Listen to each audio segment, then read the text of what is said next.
시청자 여러분 안녕하세요. 여도은입니다. 경제 시그널 10 시작하도록 하겠습니다. 자, 오늘 시장은 코스닥이 조금 힘이 약하죠. 연말에 랠리 이야기, 산타 랠리 이야기를 드렸을 때 어제 제가 보여드렸던 거 기억하시나요? 보통 코스피보다는 코스닥이 연말 랠리가 조금 더 있었다라는 말씀을 드렸는데 이번 연도에는 조금 다르지 않을까라는 목소리들이 나오고 있습니다. 보통 연말이 되면은 코스피도 그렇고 코스닥도 그렇고 특히 뭐 코스피가 더 그렇겠죠. 대주주 양도세에 대한 좀 회피 물량들이 일부 차익 실현에 대해서 계속해서 출현하곤 하는데 이번에는 좀 다르다라고 하죠. 왜냐하면 대주주에 대한 기준이 50억으로 상향이 됐으니까요. 그래서 그런지 오늘 장에서는 대형주 위주의 장세 그리고 중소형주에서는 일부 종목들만 빨간불이 들어오고 있는데요. 오늘 시장 또 어떤 전략을 펼치면 좋을까요? 관련한 키워드부터 먼저 체크해 보겠습니다. 첫 번째 키워드는요. 트럼프가 이런 발언을 했습니다. 한화는 좋은 회사다, 굿컴퍼니 이렇게 얘기했을까요? 한화오션의 주가가 오늘장 장 초반 대비해서 계속해서 상승폭을 띄우고 있고요. 한화오션뿐만 아니라 조선주, 조선기자재 관련한 종목들의 급등세가 연출이 되고 있습니다. 내용은 한화 관련해서 마스카 프로젝트 관련한 얘기를 트럼프 대통령이 한 거죠. 한화와 협력을 해서 100배 강한 황금 함대를 건조하겠다라는 얘기와 함께 시장에서는 관련해서 이제 마스카 프로젝트가 드디어 본격 가동이 되는 것이구나라는 그러한 시각들이 만들어지고 있고요. 현재 한화는 이번에 필라델피아 해군 조선소에 7조 원 넘는 규모의 투자를 단행을 했고 그래서 이 마스카 프로젝트가 내년부터 얼마나 탄력을 받게 될지가 시장에서는 지금 주목을 하고 있는 포인트 중에 하나가 되겠습니다. 사실 최근에 또 다양한 행보 가운데 하나오션 같은 경우에는 필리조선소에 이어서 오스탈 모빌 조선소의 최대 주주가 됐죠. 그림을 보면서 한번 설명을 드리도록 하겠습니다. 현재 미국에서 지금 함정을 만드는 회사로 필리조선소와 오스탈 조선소가 주력 분야가 겹치지가 않습니다. 한화 필리조선소 같은 경우에는 지금 주요 생산 제품 보시면 컨테이너선, 석유화학제품 운반선, 해저, 암석 설치선, 다목적 훈련함 등을 필리조선소에서 만들고 있고요. 이 오스탈 모빌 조선소 같은 경우에는 연안 전투함, 연안 순찰함, 그리고 해양 감시정, 군수 지원, 그러니까 딱 보시면 아시겠지만 완전 관련한 배 종류가 다릅니다. 그렇기 때문에 이에 따른 두 기업의 인수로 인해서 지분 인수로 인해서 시너지 효과가 기대가 된다라는 평가 계속해서 나오고 있는데 이제 인수 다 했고 뭔가 이제 발판은 다 마련했기 때문에 이걸 통해서 그 시너지로 또 매출과 또 실적에 대해서 기대감을 얼마나 더 가져갈 수 있을지가 내년도 관전 포인트 중에 하나가 되겠습니다. 시장에서는 관련 기대감 얼마 전까지만 해도 했었던 하나오션의 주가를 내년에는 또 다른 영역으로의 또 상승을 좀 이야기하고 있는 목소리도 나오는데요. 여러분들은 하나오션 다시 한번 올해는 어떻게 기대감이 오른 만큼 내년에는 기대감을 더 충족시켜줄 만한 뉴스가 예정돼 있는 가운데 주가의 레벨은 어디까지 올라가게 될지 함께 지켜보시면 좋겠습니다. 자, 오늘 로봇주들의 강세가 연일 펼쳐지고 있죠. 코스닥 시장에서도 그렇고요. 이 시장에서는 로봇에 대한 관심을 키울 만한 이슈들이 계속해서 전해지고 있습니다. 일단 그림 하나 보시죠. 이번 1월 초에 예정돼 있는 라스베가스에서 열리는 CES를 통해서 현대차 그룹에서는 로봇을 공개할 예정이죠. 여기 보면은 여기 강아지처럼 생긴 로봇 하나 보이고요. 여기 보면은 이제 아틀라스 로봇도 하나 보입니다. 사람 사이에 로봇이 아주 자연스럽게 연출이 되고 있는 미래의 모습을 담은 그런 그림인데요. 로봇주가 최근에 또 부각을 받았던 건 이번 CES를 통해서 현대차 그룹에서 휴머노이드 로봇을 시연할 예정이다라는 것이 시장에 전해지면서 관련한 다른 로봇주들의 강세가 나타났습니다. 또 여기서 계약 정리 같은 경우에는 현대 트랜시스와 공급 계약 체결 내용까지 같이 전해지면서 시장에서는 엄청난 주가의 급등이 만들어지고 있고요. 오늘 장 초반 대비해서 계속해서 상승폭을 키우고 있는 레인보우 로보틱스나 휴림 로봇 등 로봇 관련한 종목들이 전체적으로 훈풍이 지금 생기고 있습니다. 우리가 다양한 로봇 관련한 기업들이 있지만 현대차 그룹 내에서는 그룹 가운데서 현대모비스가 또 주목이 되고 있는 상황인데요. 글로벌 로봇 산업에 있어서의 매력도와 또 그 가운데 있어서 수혜를 현대차 그룹 내에서 받을 수 있다는 평가입니다. 향후에 로봇 관련한 산업은 얼마나 더 확장이 될까요? 관련 그래프 하나 준비했습니다. 로봇 쪽에 있어서는 향후 노동력의 부족과 그리고 자동화에 따른 수요 증가에 따라서 관련한 산업이 더 가속화될 전망이다라고 하는데요. 2025년 대비해서 2030년은 2배 이상, 그리고 2030년 대비해서 5년 뒤인 2035년에도 2배 이상이 증가할 것으로 기대되고 있고요. 2040년께 돼서는 현대 대비해서 100배 이상의 시장이 더 형성이 될 것이다를 시장에서는 전망을 하고 있습니다. 그렇기 때문에 관련한 국식감 회사, 그에 관련한 작은 회사들도 계속해서 시장에서는 부각이 되고 있는데, 우리나라 로봇 기업들 하면은 사실 아직까지는 실적이 좀 찍히지 않는 기업들이 많다라고 하지만, 이제는 관련해서 여러 가지 수주 소식도 계속 전해지고 있는 만큼 이번 1월 5일부터 시작되는 CES를 통해서 관련 모멘텀이 시장에 전달되고, 또 옥석은 어떤 기업들이 또 차지하게 될지도 여러분 계속해서 지켜보시면 좋겠습니다. 마지막 키워드는 엔터주 이야기 한번 해보도록 하죠. 엔터 키워드 보겠습니다. 엔터주가 오늘장 또 장 초반부터 동반 강세를 보이고 있는데요. 연기금은 최근에 엔터주 가운데 SM을 계속해서 모아가고 있다라는 소식입니다. 올해 들어서 12월 들어서면서 연기금이 또 중소형주 관련한 포트를 계속해서 늘려가고 있다라고 하는데요. 그중에서도 2차 전지도 가장 많이 샀지만 종목 가운데서 SM의 주식을 가장 많이 순매수한 것으로 나타났습니다. 코스닥 5대를 좀 쉬어가고 있지만 연말 랠리에 대한 기대감이 있고, 워낙에 정부의 정책들에 대한 모멘텀이 향후에 코스닥 지수를 1000스닥으로 올릴 것이다라는 그러한 시각들이 있는 만큼 엔터주도 그와 함께 좀 기대를 하고 있는 상황이고요. 여기에 더불어서 엔터주는 내년도 실적은 1분기만 기준으로 봐서도 눈에 보이게 굉장히 좋아지고, 향후 상반기까지만 해도 되게 좋아질 것으로 예상이 되고 있는 만큼 지금 주가가 실적과 괴리가 좀 벌어져 있다면 지금부터 이 낮아져 있는 주가에 관심을 가져보자라는 증권가의 시각은 여전히 나오고 있습니다. 과연 내년도 실적은 올해 대비해서 얼마나 좋아질까요? 제가 엔터주 이야기할 때마다 보여드리는데요. 이런 생각을 합니다. 자료 보시죠. 실적은 주가를 배신하지 않는다. 아니죠. 반대죠. 주가는 실적을 배신하지 않는다. 그러니까 지금 실적이 향후에 너무나 전망이 좋은데 주가 움직임이 수급에 의해서 혹은 다른 쪽의 수급을 뺏겨서 이루어지지 않는다라고 한다면 지금 시점에서는 오히려 좀 이렇게 저평가된 종목들을 사볼 필요가 있다는 거죠. 엔터 4개 기업의 합산 매출액 추이를 한번 보도록 하겠습니다. 지금 보면 매출도 그렇고요. 영업이익도 그렇고요. 모두 좋습니다. 지금 가장 눈에 띄는 거는 이전부터 말씀드렸던 것처럼 하이브 의 실적에 대해서 내년도 눈높이가 굉장히 많이 올라가 있는 것을 확인해 볼 수가 있고요. 지금 영업이익단에서도 그동안 주춤했었던 2025년 대비해서 2026년에 막대 그래프 자체가 굉장히 많이 올라가 있는 것을 확인해 볼 수가 있겠습니다. 물론 기업들마다 관련한 소속 아티스트가 다르기 때문에 온도차가 있고 그 가운데 있어서 계속 시장은 하이브로 탑픽을 두고 있지만 또 연기금이 SM을 사고 있다는 점에 있어서 SM에 또 어떤 변화가 있는지도 주목해 볼 필요가 있겠습니다. 자, 이렇게 해서 엔터주 이야기까지 확인을 해봤고요. 이어서 경제 시그널 10 10가지 헤드라인 보도록 하겠습니다. 첫 번째 헤드라인부터 열어볼까요? 1000스닥 모멘텀은 정보 정책이라는 키워드 먼저 열어보겠습니다. 정부의 코스닥 시장 활성화 정책에 투자자들의 관심이 코스닥으로 향하고 있는데요. 올 한 해 국내 시장이 온기가 돌았던 만큼 코스닥이 1000스닥 시대를 열 수 있을지가 주목이 되고 있습니다. 이달 들어서 코스닥 지수는 약 1.8%대 상승을 했는데요. 11일장에는 장중 943포인트 선 넘게 치솟으면서 2022년 4월 6일 당시에 947포인트 선 이후로 3년 8개월 만에 최고치를 기록을 하기도 했습니다.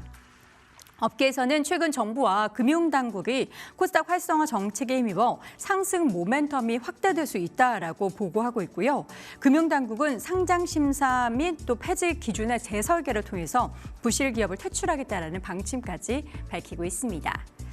자, 이어서 두 번째 키워드 보시죠. 헤드라인은 5000P 쉽지만은 않을 것이다. 내년도 전망을 담은 다양한 증권사들의 시각 가운데 IM증권에서는 이에 대해서 그렇게 녹록지만은 않을 것이다라는 뷰를 내놨습니다. IM증권은 보고서를 통해서 내년 초까지 유동성 장세는 이어지겠지만 하반기가 진짜 시험대가 온다라는 증시 전망을 내놨습니다.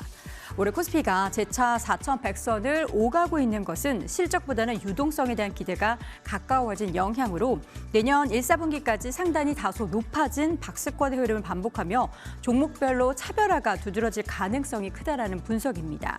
다만 문제는 그 이후부터인데요.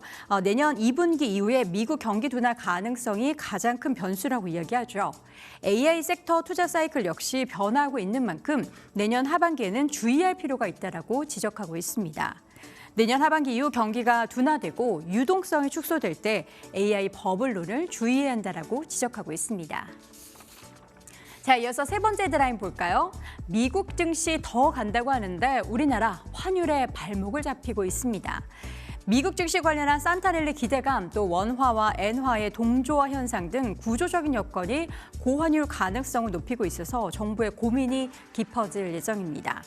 일각에서는 내년 초에 미국 경제의 골디락스를 기대하는 분위기까지 감지되고 있는데요. 증권가에서는 공개되는 미국의 3분기 국내 총생산, GDP와 또 미국의 ADP 민간 고용 지표 등을 계기로 골디락스 성사 가능성 및 내년 추가적인 금리 인하 가능성 여부를 판단할 필요가 있다라고 분석을 하고 있습니다. 하지만 국내 시장에서는 원화와 엔화 동조 현상에 따른 구조적인 고환율이 시장의 우려 요인으로 제기가 되고 있죠. 일각에서는 점진적인 긴축 속도 전망에 재정 우려가 더해진 영향으로 4분기 이후 엔화는 원화와 함께 통화 가치 하락이 커지면서 달러 수요 확대 등에 따른 달러 수급이라는 본질이 유사해진 엔화와 원화 동조를 고려하면 원화 가치의 반등은 저해될 것이다라고 환율이 전망되고 있습니다. 자, 이어서 네 번째 헤드라인 보시죠. 엔비디아가 드디어 H200 관련해서 중국 수출을 추진하고 있다는 소식입니다. 선박에 선적을 했다 이런 얘기까지 밤사이에 전해졌는데요. 엔비디아가 이르면 내년 2월 중순 중국 춘절 전후로 H200의 그래픽 저장 장치 중국 수출을 계획 중인 것으로 전해졌습니다. 로이터 통신발 소식인데요. 초기 물량은 H200 기준 약 4만 대에서 최대 8만 대 규모로 현재 관계 당국의 최종 승인 절차가 진행 중이라고 합니다. 시장에서는 규제 완화에 따른 중국 매출 회복이 엔비디아의 실적 성장의 새로운 동력이 될 수 있다로 기대를 하고 있고요. 만약에 공급 재개가 정말 현실화될 경우에는 데이터 센터용 GPU 수요와 맞물려서 실적의 가시성이 높아질 수 있다는 분석이 나오고 있습니다. 다섯 번째 소식입니다. 요즘에 귀금속 가격 난리가 났죠. 유가와 동반 강세를 보였다라는 소식입니다. 귀금속 선물 시장에도 산타가 온 듯한데요. 좀처럼 4,400달러의 벽을 뚫지 못했던 금 가격이 드디어 밤사이 시장에서 2% 넘게 오르며 온스당 4,371달러 선에 거래가 되며 사상 최고치를 경신했습니다. 금과 함께 은 가격 역시나 1.7% 넘게 급등을 했는데요. 그러면서 가격은 68달러 선 중반에 거래가 됐습니다. 사상 최고가 경신에 이어서 70달러 돌파까지 이뤄낼 수 있을지 시장에서는 주목을 하고 있습니다. 밤새 국제유가 역시 좀 올랐습니다. WTI가 2.6% 상승하면서 여전히 60달러 아래지만 58달러 선까지 올랐고요. 브렌트유 기준으로는 62달러 선을 기록을 했습니다. 미국의 베네수엘라 인근 공해에서 유조선 한 척을 추적하고 있는 것으로 확인됐기 때문이고요. 또 전문가들에 따르면 기본적으로 매우 약세인 유가 시장에서도 이번 지정학적 리스크라든지 우크라이나와 러시아 간의 긴장 고조는 유가를 지지하고 있다라고 분석하고 있습니다.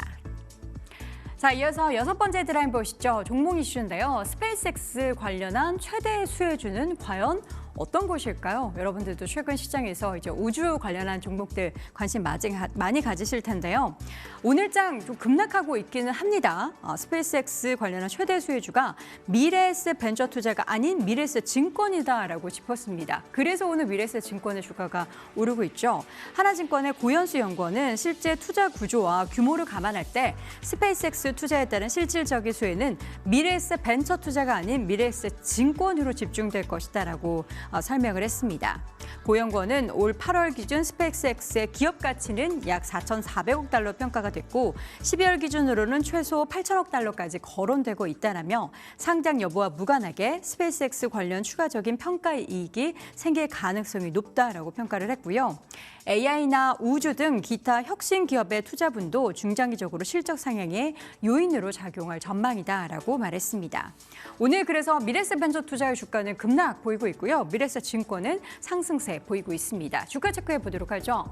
현재 구간에서의 주가 움직임입니다. 미래에셋 벤처 투자입니다. 현재 구간 27%대 급락하며 16,050원 기록 중이고요. 미래에셋 증권은 5%대 강세 보이며 24,200원 기록 중입니다.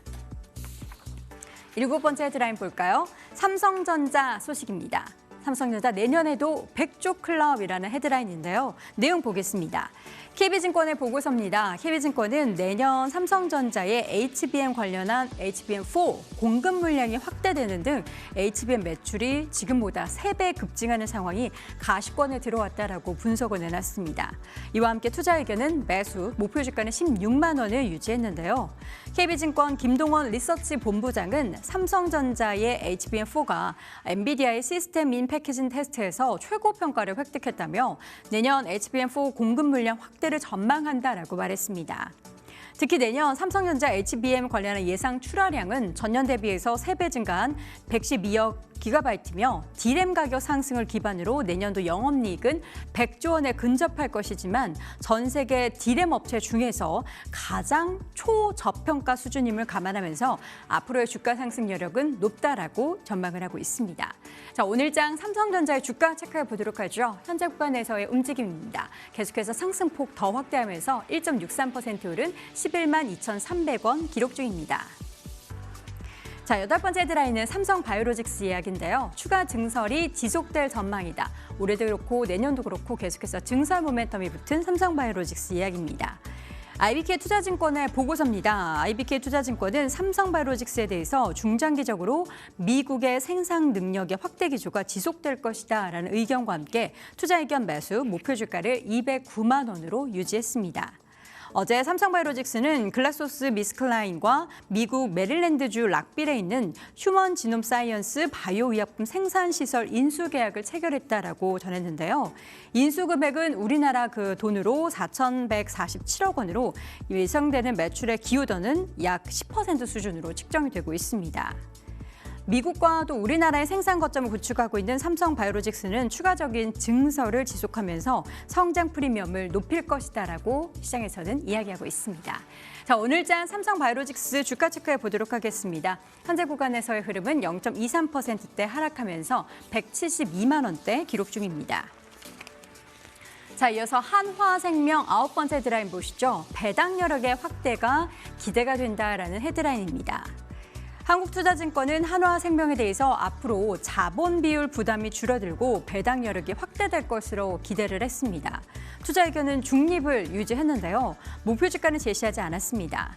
한화생명은 지난 9월 말 기준 적립액이 5조 3천억 원으로 커버리지 기업 내에서 가장 큰 수치임을 감안할 때 제도 개선 시 배당 가능이익 확보 규모도 가장 크게 나타날 것이다라고 이야기하면서 앞으로의 관건은 실적 개선이다라고 전망을 하고 있습니다.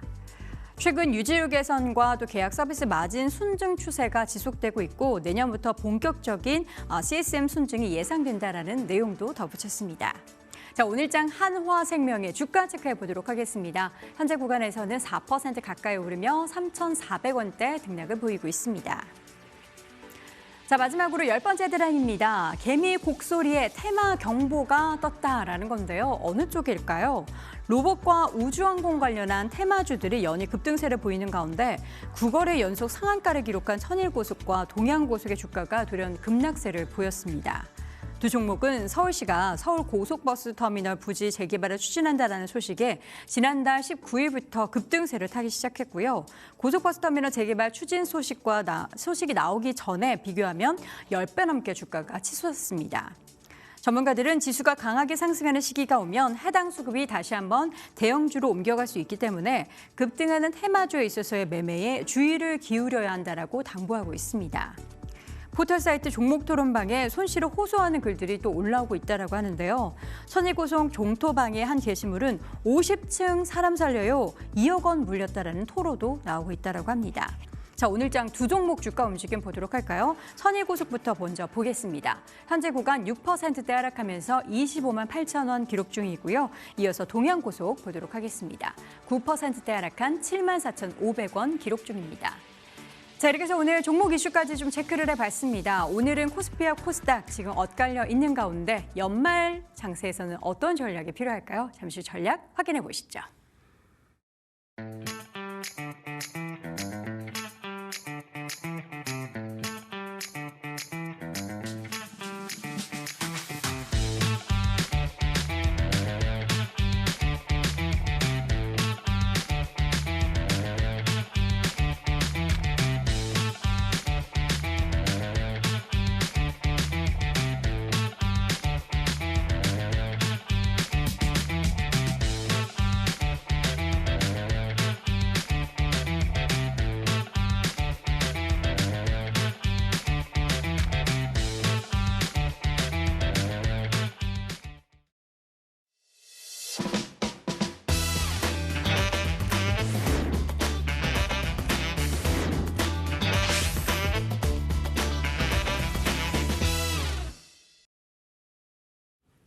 경제 시그널 10 함께하고 있습니다. 현재 시각 10시 20분 지나고 있는 가운데 코스피가 4,127포인트 선, 현재 0.5%대 강세를 보이고 있고요. 코스닥은 알테오젠이나 레인보우 로보틱스는 오르지만 2차 전지 관련 종목들 그리고 알테오젠을 제외한 바이오 종목들이 좀 쉬어가면서 지수는 0.79%까지 하락 흐름이 나타나고 있습니다. 자, 오늘 또 시장 핵심 확인해보고 전략까지 체크해 볼 텐데요. 오늘의 시각 YG경제연구소 차영주 소장과 함께하겠습니다. 소장님 어서 오세요. 안녕하십니까? 네, 반갑습니다. 오늘 시장에서는 반도체가 주인공인지 조선이 주인공인지 그러니까 지금 약간 주도주가 연말에 서로 약간 레이스를 하고 있는 그런 느낌이에요. 밤사이에는 반도체 쪽 뉴욕 증시 랠리가 계속 이어졌잖아요. 오늘 국장의 가장 큰 특징 뭐라고 보세요? 일단 마이크론의 실적에 따라서 전반적으로 우리나라의 반도체가 같이 이어지고 있는 부분들은 좀 있습니다. 그렇기 때문에 이제 지수가 드디어 삼성전자가 11만 원을 이제 넘어섰다라는 거 상당히 좀 고무적인 현상이다라고 말씀을 좀 드릴 수 있겠죠. 하이닉스도 이제 60만 닉스 다시 돌파 가능성이 있는 상태이기 때문에 반도체가 이제 좋은 과정을 좀 나타내고 있는 상태고 오늘은 이제 조선 쪽이 좋은데 하나오션 같은 경우는 조선 쪽이라기보다는 이제 그 풍력 과 관련된 이슈가 나타나면서 전체적으로 신재생 에너지 관련주들이 오늘 다 같이 좋은 모습들. 그러니까 어떻게 보면 조선주가 좋다라기보다는 신재생 에너지 관련주들이 다 좋다라는 식으로 오늘은 좀 해석을 좀 할 수 있을 것이다라고 말씀드릴 수 있겠습니다.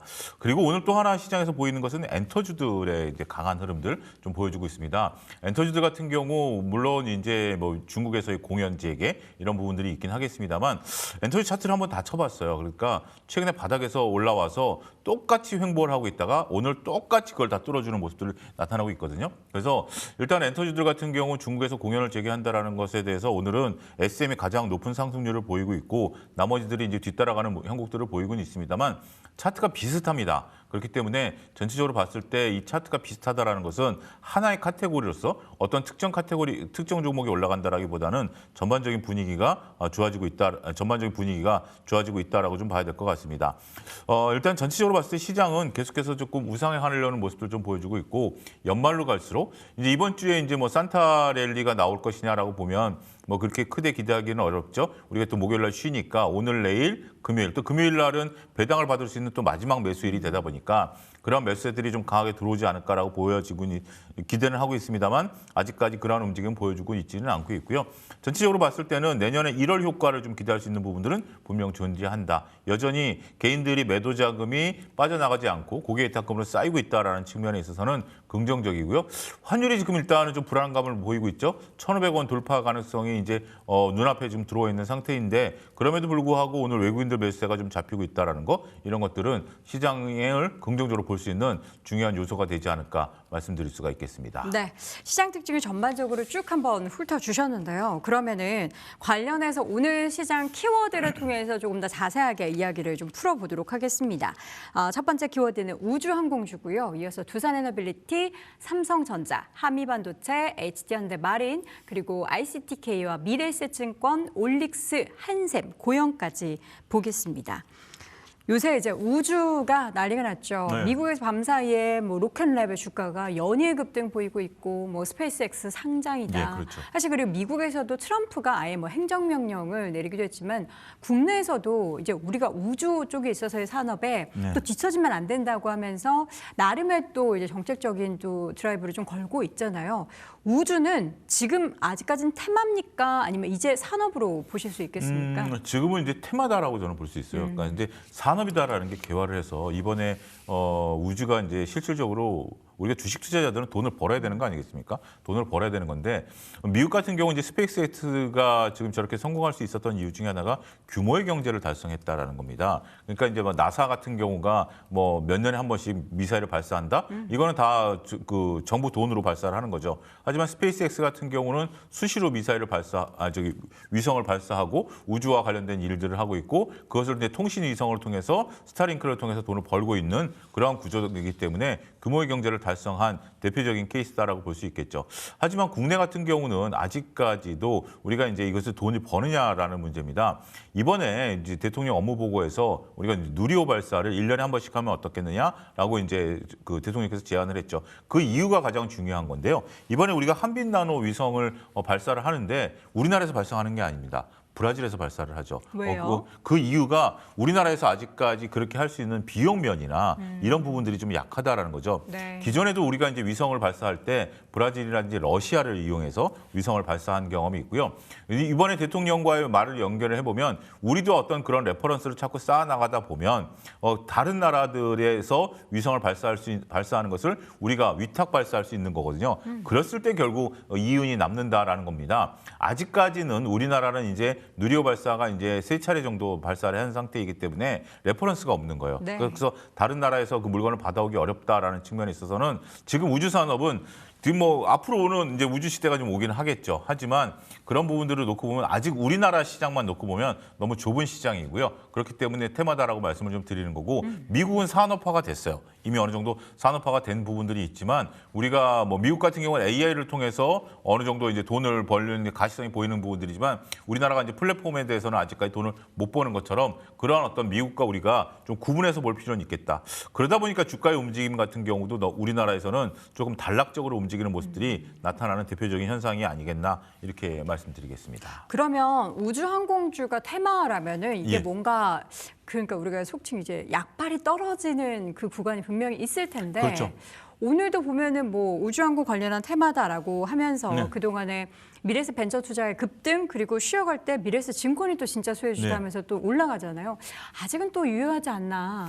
근데 그거를 잘 보셔야 되는 것이 미래에셋 벤처를 투자하셨던 분들 입장에서 보면 그 기간이 짧죠. 네. 지금 또 미래에셋 증권이죠. 그렇죠. 미래에셋 증권 같은 경우도 이제는 찐 수혜주다라고 하지만 요 부분에 대해서는 그 기간이 좀 짧을 수가 있다라는 거죠. 결국 우리가 만약에 진정한 이게 산업이다라고 한다라면 투자를 길게 가져갈 수 있는 거죠. 그러니까 산업이냐 이게 아직은 테마냐라고 보는 것은 투자 기간에 전 달려 있다라고 보여집니다. 네. 우리가 AI와 관련해서 하드웨어 부분에서는 산업의 패러다임이니까 SK하이닉스를 몇 년째 끌고 갈 수도 있는 거 아니겠습니까? 하지만 우주와 관련해서 테마이다라는 부분들은 이것을 인식하신다라면 그 얘기가 나올 때, 그러니까 투자하지 말라는 얘기가 아니고요. 투자 기간을 짧게 가져가시라는 겁니다. 우리가 오늘 같은 경우도 이제 위성을 발사하는데 이 위성을 발사한 다음에 다음 얘기가 나올 때까지는 이 테마를 끌고 가기가 어렵다라는 거죠. 네. 따라서 지금 같은 경우는 기대감으로 올라가고 있을 때는 매매가 충분히 가능하다. 하지만 그 기대감이라는 것이 소멸됐을 때는 언제든지 내가 엑시트를 한다라든지 아니면 뭐 빠져나온다라든지 이런 부분을 통해서 또 다음 테마로 옮겨갈 수 있는 발빠른 기민한 대처가 필요한 매매 방식이 적용되고 있는 그러한 대표적인 섹터가 아니겠나 저는 그렇게 좀 보고 있는 거죠. 결국 장기 가치 투자는 어렵다라는 거고 많은 분들이 그럴 거예요. 우주 시대가 안 오는 건 아니지 않습니까? 맞습니다. 우주 시대가 옵니다. 하지만 우리가 이제 자율주행이라든지 휴머노이드 로봇이라는 것들도 거론된 지 굉장히 오래됐습니다만 똑같이 시세라는 것이 연속성을 보인다라기보다는 단락적으로 끊어져서 움직인다라는 특성을 가지고 있고 그것을 우리가 목도를 하지 않았습니까? 그렇기 때문에 그러한 부분들을 감안하게 된다라면 전체적으로 봤을 때 로봇 테마에 대해서는 테마가 살아있을 때 지금은 테마가 전 살아있다라고 봐요. 네. 왜냐하면 스페이스X도 있지만 우리나라의 자체 발사 위성에 대한 어떤 테마도 살아있는 거기 때문에 이게 되지만 그런 것들이 소진됐을 때는 빠르게 행동해야 된다는 것도 중요한 포인트가 아니겠나 싶습니다. 이게요, 그 소장님. 예. 스페이스 X 테마랑 이 우주항공주가 좀 다른 시각으로 바라봐야 된다라는 지적도 좀 있던데 어떻게 맞습니다. 다른 건데요? 그러니까 이제 우리가 미래에셋 같은 경우는 대표적으로 스페이스X 테마죠. 거기 이제 지분 투자를 했다라는 것들이죠. 우리가 대략 한 2천억 정도 투자를 한 게 네. 있기 때문에 상장이 됐을 때 그 우리가 IPO에서 이제 지분 투자한 건 창투사처럼 거기서 엑시트를 할 수 있는 부분들이 존재를 하는 거고요.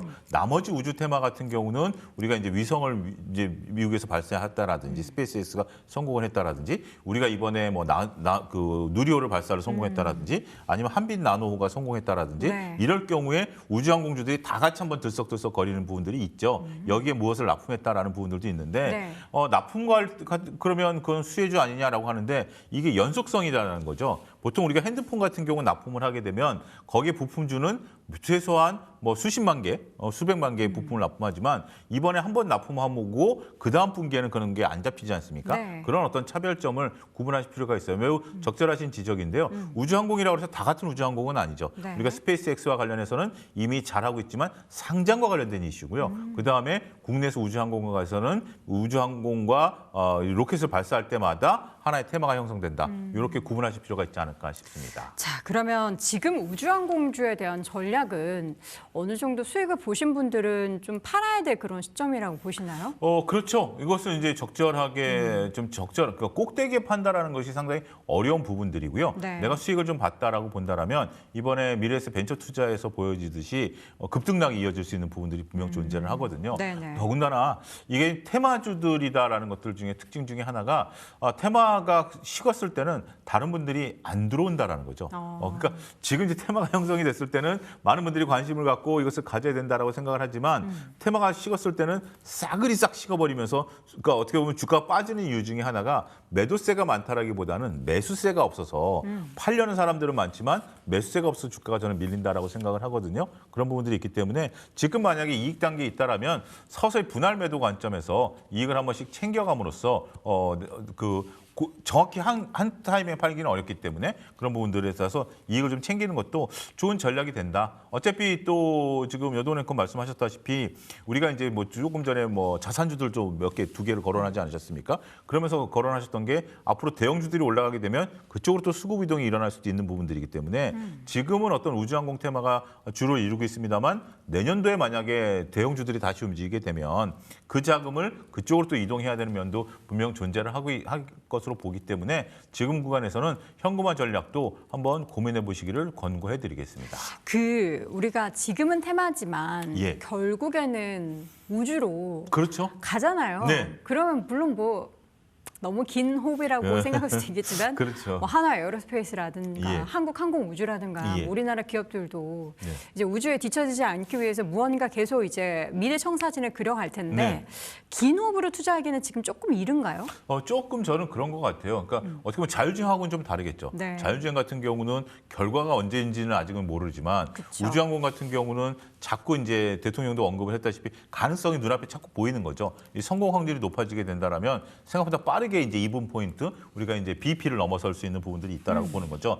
여기서 이제 대장주는 누구냐라고 본다면 당연히 하나 에어로스페이스를 봐야 되겠죠. 한국항공우주가 했던 일과 항공우주청이 했던 일을 하나 에어로스페이스가 이제 이관받지 않았습니까? 네. 윤석열 정부 때. 그렇기 때문에 민간 위성 발사와 관련해서 하나 에어로스페이스가 레퍼런스를 쌓게 된다라면 국내 이제 발사 위성 같은 경우도 이런 부분들이 되고 민간 우주 같은 경우도 우리 위탁 발사를 할 수 있는 가능성이 충분히 열려 있다라고 볼 수 있기 때문에 만약에 위성과 관련해서 뭐 AP 위성도 있고 뭐 작은 뭐 위성주들도 존재를 하긴 하겠습니다만 내가 장기 투자를 하겠다라고 본다라면 국내에서 찐 수혜를 볼 수 있는 것들 그중에서 대형주면 하나 에어로스페이스가 중심이 있다. 자꾸 어떤 분들이 한국항공우주랑 좀 헷갈리시는 분들이 있더라고요. 과거에는 한국항공우주였습니다만 윤석열 정부 때 이게 좀 바뀌었다라는 부분들을 인식을 하시고 하나 에어로스 둘 다 이제 또 보게 된다라면 방산과도 연결이 돼 있잖아요. 방위산업과도 연결이 돼 있는 대표적인 기업들이기 때문에 우리가 최근에는 인기를 끌고 있는 게 바로 짬짜면이죠. 두 가지가 다 포함이 돼 있냐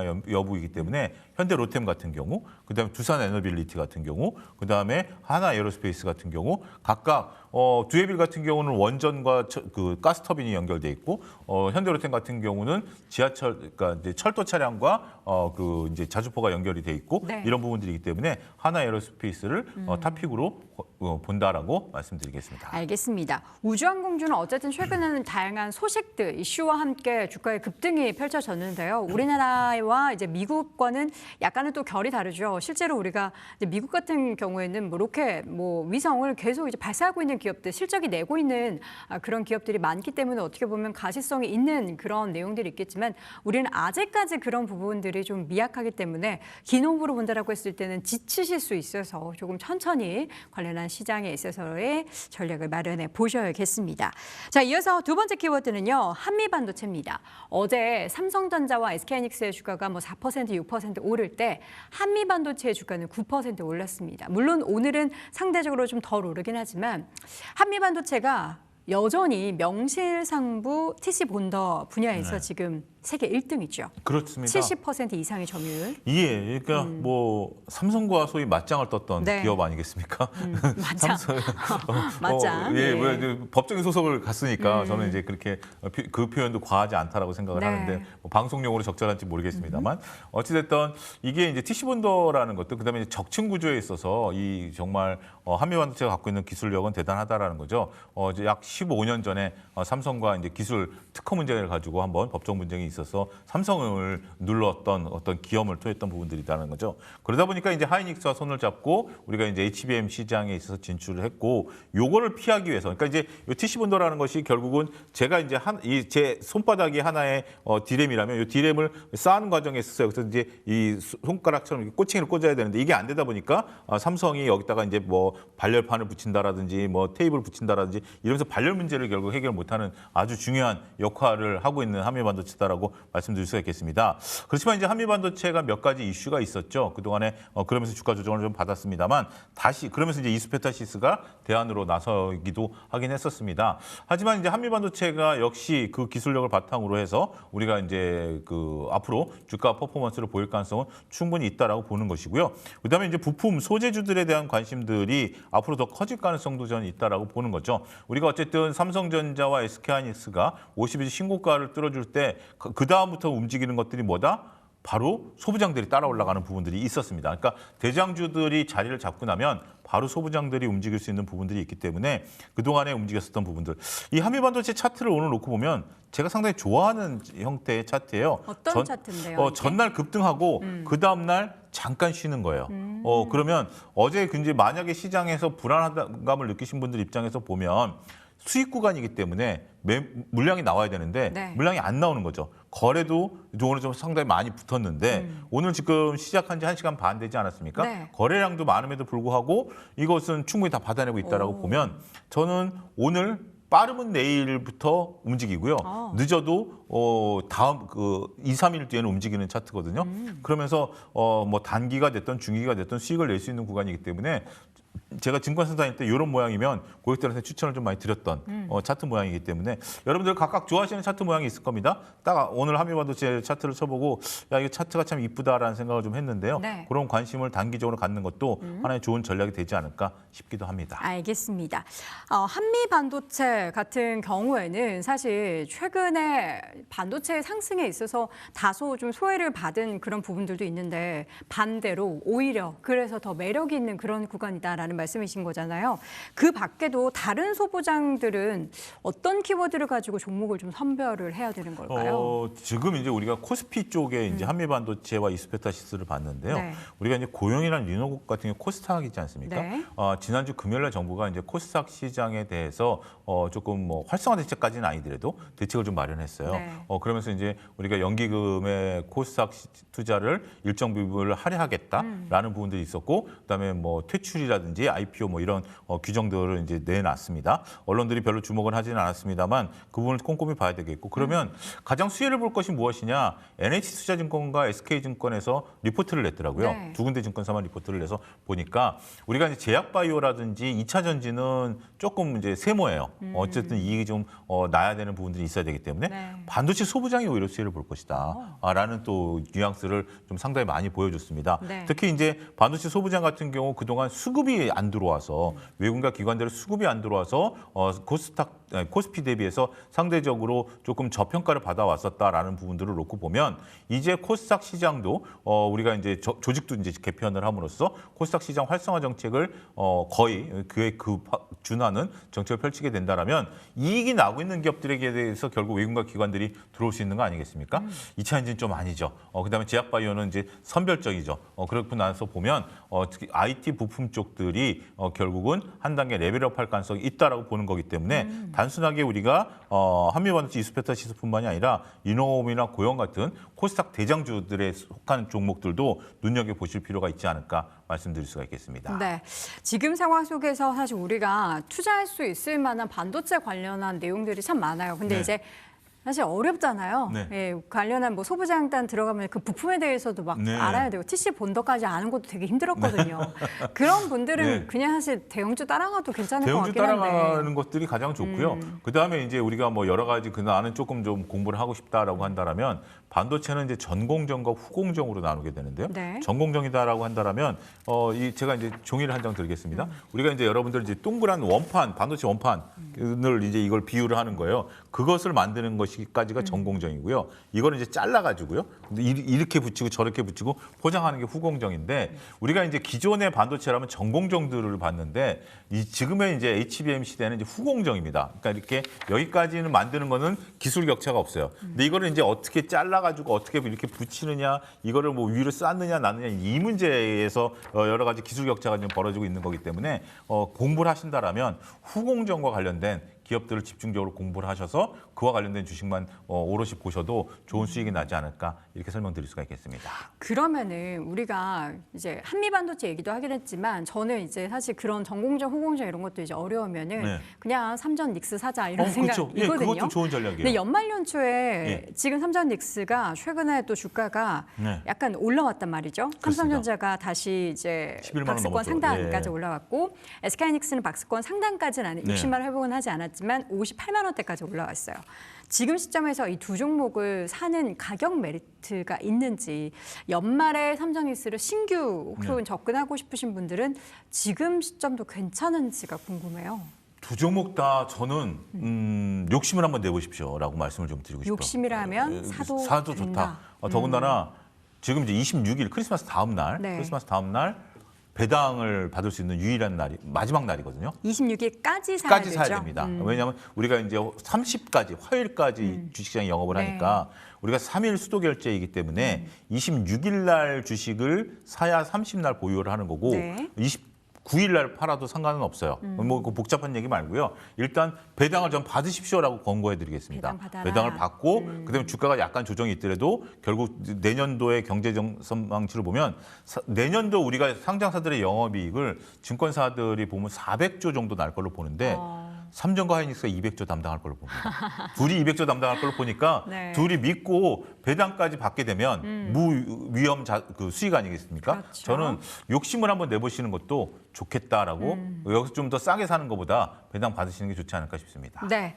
자, 이렇게 해서 오늘 삼성전자, SK하이닉스 그리고 한미반도체를 필두로 한 다양한 반도체 종목들에 대한 이야기를 나눠봤는데 그러면 우리 소장님께서 보시는 지금 다 좋은 것 같은데 네. 그중에서 이제 열 손가락 깨물어도 안 아픈 손가락 없다고 하지만 그렇죠. 아픈 게 있어요. 예, 네. 뭐가 제일 아프십니까? 지금 아프다라기보다는 저는 이제 그 중에서 가장 탑픽을 오히려 투자자분들이 네네. 원하겠죠. 지금 우리가 소부장에서는 한미반도체이지만 삼전이냐 하이닉스냐 이것도 고민하시는 분들이 있어요. 삼전이냐 하이닉스. 근데 저는 고민하실 바에는 지금 구간에서는 삼전을 사라. 그러니까 얼마 전까지도 저는 이제 하이닉스를 중심으로 계속해서 말씀드려왔거든요. 근데 지금 구간에서 우리가 이익단을 놓고 보면 삼성전자가 15만 원 가는 게 빠를까요? 하이닉스가 100만 원 가는 게 빠를까요? 라고 놓고 본다라면 그리고 지수가 내년도에 5,500까지 간다라면 삼전이 끌어올릴까요? 하이닉스가 끌어올릴까요? 네. 라고 본다라면 전 지금부터 베팅의 구간은 삼성전자에 있다라고 구분해서 말씀드리도록 하겠습니다. 네. 자, 마지막으로는 한샘 개별 종목에 대한 이슈를 좀 체크해 보도록 하죠. 오늘 한샘의 주가부터 먼저 확인을 해볼까요? 자, 한샘. 현재 주가는 3%대 강세 보이면서 장중의 변동성이 꽤 큽니다. 오늘 막 10%까지 빠졌다가 고점으로는 한 5%까지 올랐다가 올랐다고요? 20%까지 올랐다가 지금 이제 3%대입니다. 제가 보는 차트는 이게 무슨 기준일까요? 이게 예. 넥스트 트레이드 생기면서 차트 설정이 이게 이상해요. 오늘 어쨌든 이제, 예. 급등락을 반복을 하고 있는데 예. 요 주가의 움직임이 나타나고 있는 이유가 예. 뭐 자사주 소강 얘기가 가장 큰 겁니까? 예, 자사주를 한 30% 정도 보유하고 있는데요. 한 3천억 가량 정도 됩니다. 네. 3,400억 가량 정도 되는데 네. 이걸 전량 소각하겠다라는 오. 겁니다. 두 가지 이유인데요. 뭐 두 가지 이유지만 표면적인 이유는 현재 지금 한샘의 대주주가 창투사예요. 창투사다 보니까 그들이 지금 이제 인수한 가격보다 지금 주가가 낮은 상태에 있습니다. 그러면서 이제 매각을 하기 위해서 이렇게 뭐 이제 자사주를 30%를 소각을 하면 그들의 지분이 이제 한 50%대로 올라가거든요. 그럼으로써 이제 매각이 용이하게 되는 그러한 모습들을 확인할 수 있다라고 좀 말씀을 좀 드릴 수가 있겠습니다. 네. 어쨌든 전체적으로 봤을 때 한샘 같은 경우 정부가 이제 밸류 프로그램에 대한 부분들을 좀 나타날 것으로 보면 자사주를 30% 소각하면 어떻게 될까요? 단순하게 봤을 때 EPS가 30% 증가하다 보니까 주가는 30% 올라갈 수 있지 않을까라고 좀 보고 있는 거고요. 또 경영권 매각 이슈와 관련된 부분들도 같이 보셔야 될 것으로 보여집니다. 그래서 오늘 갭으로 떴다가 지금 현재 음봉 형태를 나타내고 있는 것으로 이제 봉 크기는 좀 보일 수 있을 수 있는데요. 저는 이제 조금 조정을 받으면 오늘 같은 경우 추격 매수는 아직은 아닌 것 같고요. 한생 같은 경우 아직 자사주 소각을 하기 위해서는 시간이 좀 필요하다라는 부분들을 좀 놓고 본다라면 네. 전체적으로 봤을 때는 자사주와 관련된 이슈를 우리가 잘 보는 것도 좋은 방법이 아니겠나 싶습니다. 네, 이게 주주가치 제고 관련해서는 내년에도 더 많은 기업들이 이런 행보를 걸어갈 예정이란 말이죠. 그렇습니다. 그러면은 관련한 기업들을 어떻게 좀 미리 이렇게 사보는 것도 좋은 전략이 될까요? 그래서 이제 지금 이제 우리가 이제 증권사들이 발빠르게 벌써 이제 그런 것들을 얘기를 하고 있습니다. 자사주가 많은 기업들, 네. 특히 이제 뭐 증권사들 같은 경우 뭐 예를 들어 신영증권, 부국증권 같은 경우 대주주 자사주들이 많기 때문에 하는 부분들이 있는데요. 근데 이제 자사주를 소각을 하는 경우도 있을 거고요. 소각을 하지 않고 우호 지분한테 매각하는 방법도 있을 겁니다. 그렇기 때문에 단순하게 100% 소각 다 소각한다라고 보기는 어려울 것 같고요. 그리고 또 이제 그런 종목들을 우리가 적절하게 잘 찾아낸다라는 것도 그리고 자사주 소각에 대한 이슈는 단기성 이슈이지 장기성 이슈가 된다라고 보기는 어려울 것 같습니다. 따라서 이러한 것들을 선침해한다라는 것은 많은 부분들을 선침하기는 어려울 것 같아요. 결국은 그들이 이제 자사주 소각을 결정할 수 있는 단계도 우리가 아직까지 또 오리무중인 상태이기 때문에 전체적인 포트폴리오 중에 10% 정도 내외에서 이런 거 투자하는 것은 괜찮긴 하겠습니다만 큰 자산을 갖고 들어가서 내가 단기간에 이것을 어떻게 움직이겠다라고 본다라면 그 전략과는 좀 맞지 않을 수가 있어요. 어쨌든 묵직하게 움직일 수 있는 거고 그것이 어느 시점에 터질지 모르는 부분들이기 때문에 10% 내외에서 일부 좀 자사주가 많은 종목들, 뭐 지금 금융주들이 됐던 이런 쪽들에 대해서 보시는 것은 좋은 전략이 될 수는 있겠다 이렇게 정리하겠습니다. 네, 지금 자사주 관련해서 그리고 고배당 관련해서 되게 다양한 기업들이 거론이 되고 있는 건 맞잖아요. 그렇습니다. 예. 그 중에서 좀 매력적인 기업 몇 가지 꼽자면 뭐가 있을까요? 글쎄요. 저는 이제 그쪽에 대해서 제가 조금 고민을 좀 해보지는 않아서 뭐라고 이제 구체적으로 답변을 좀 드리기는 좀 어렵긴 하겠습니다만 결국 지주사단에서 좀 놓고 본다면 우리가 이제 지주사단에서 지금 놓고 보면 SK 스퀘어 같은 경우 중간 지주사로서 그러면 이제 원 지주사는 SK 정도 되겠죠. 그다음에 이제 삼성물산 같은 경우 이번에 회계 관련해서 또 이슈가 있거든요. 자사주를 매각해야 될 수도 있어요. 그러니까 네. 삼성화재라든지 삼성전자 이제 그 금산분리 원칙 때문에 매각을 하게 되면 결국 매각을 하게 되면 또 그 돈이 또 들어오는 거 아니겠습니까? 네. 그렇기 때문에 삼성물산이 좋다라고 보고 신영증권 같은 경우는 아무래도 좀 증권사 중에서 가장 탑 그 자사주 이슈와 관련해서 우리가 좀 볼 수 있는 증권사이기 때문에 그런 쪽들도 관심 있게 보실 필요가 있지 않을까 싶습니다. 물론 이제 개별 종목들이 워낙에 관련 이슈와 함께 주가가 좀 탄력적으로 움직임이 나타나기도 하지만 이게 정부의 기조와 그리고 앞으로 해당 기업들이 관련한 노력들을 해서 주가와 이런 뭔가 자체 펀더멘탈리하게 좋아지는 모습들이 보인다라는 것을 여러분들도 공감을 하신다면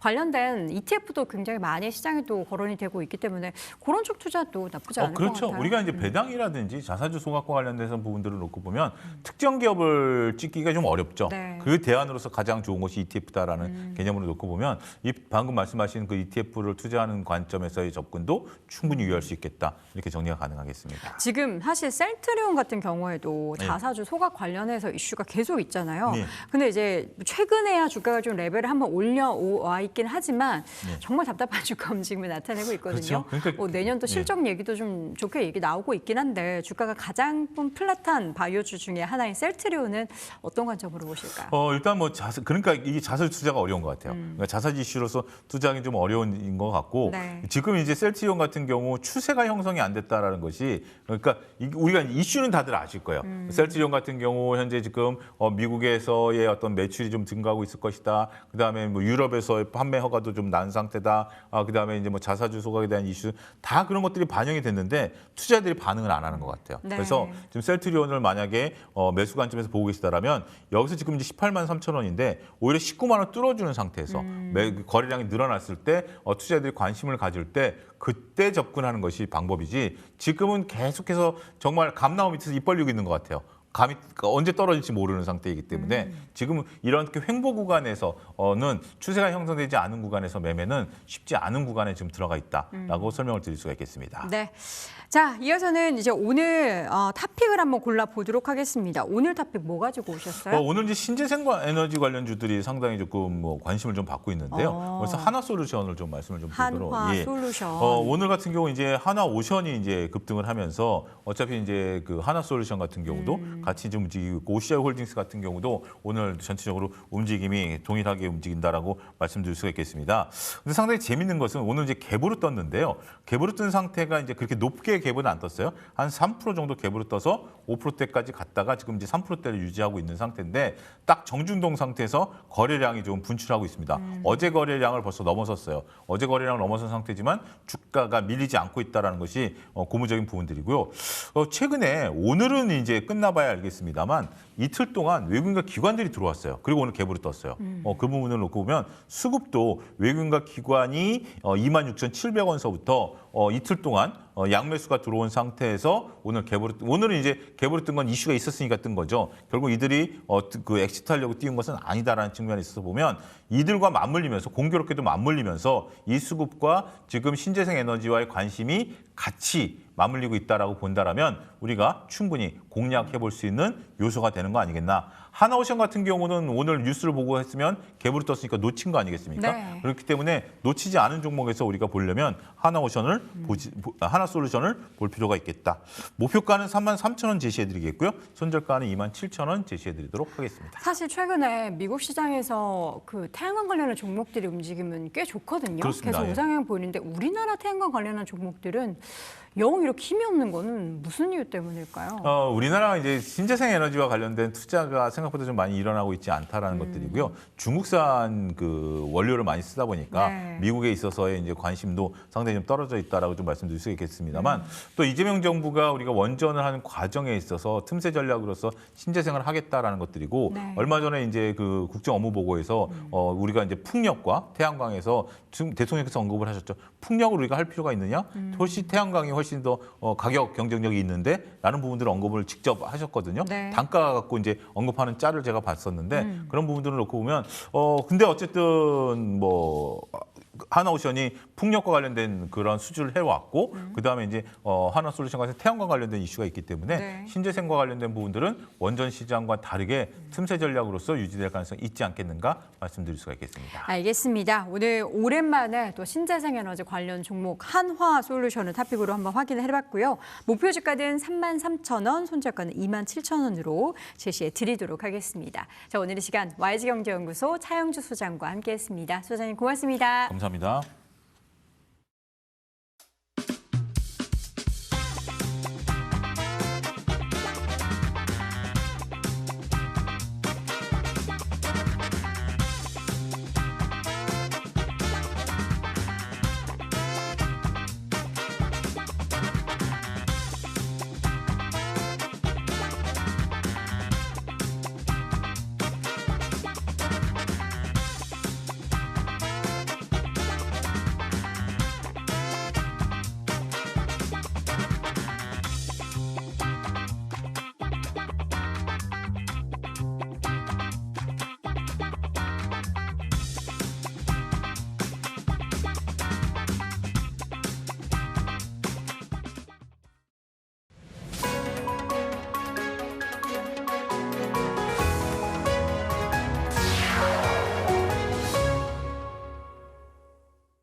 이슈 플러스 시간입니다. 오늘 이 시간에는 보도국의 박세연 기자 나와 있습니다. 어서 오십시오. 안녕하세요.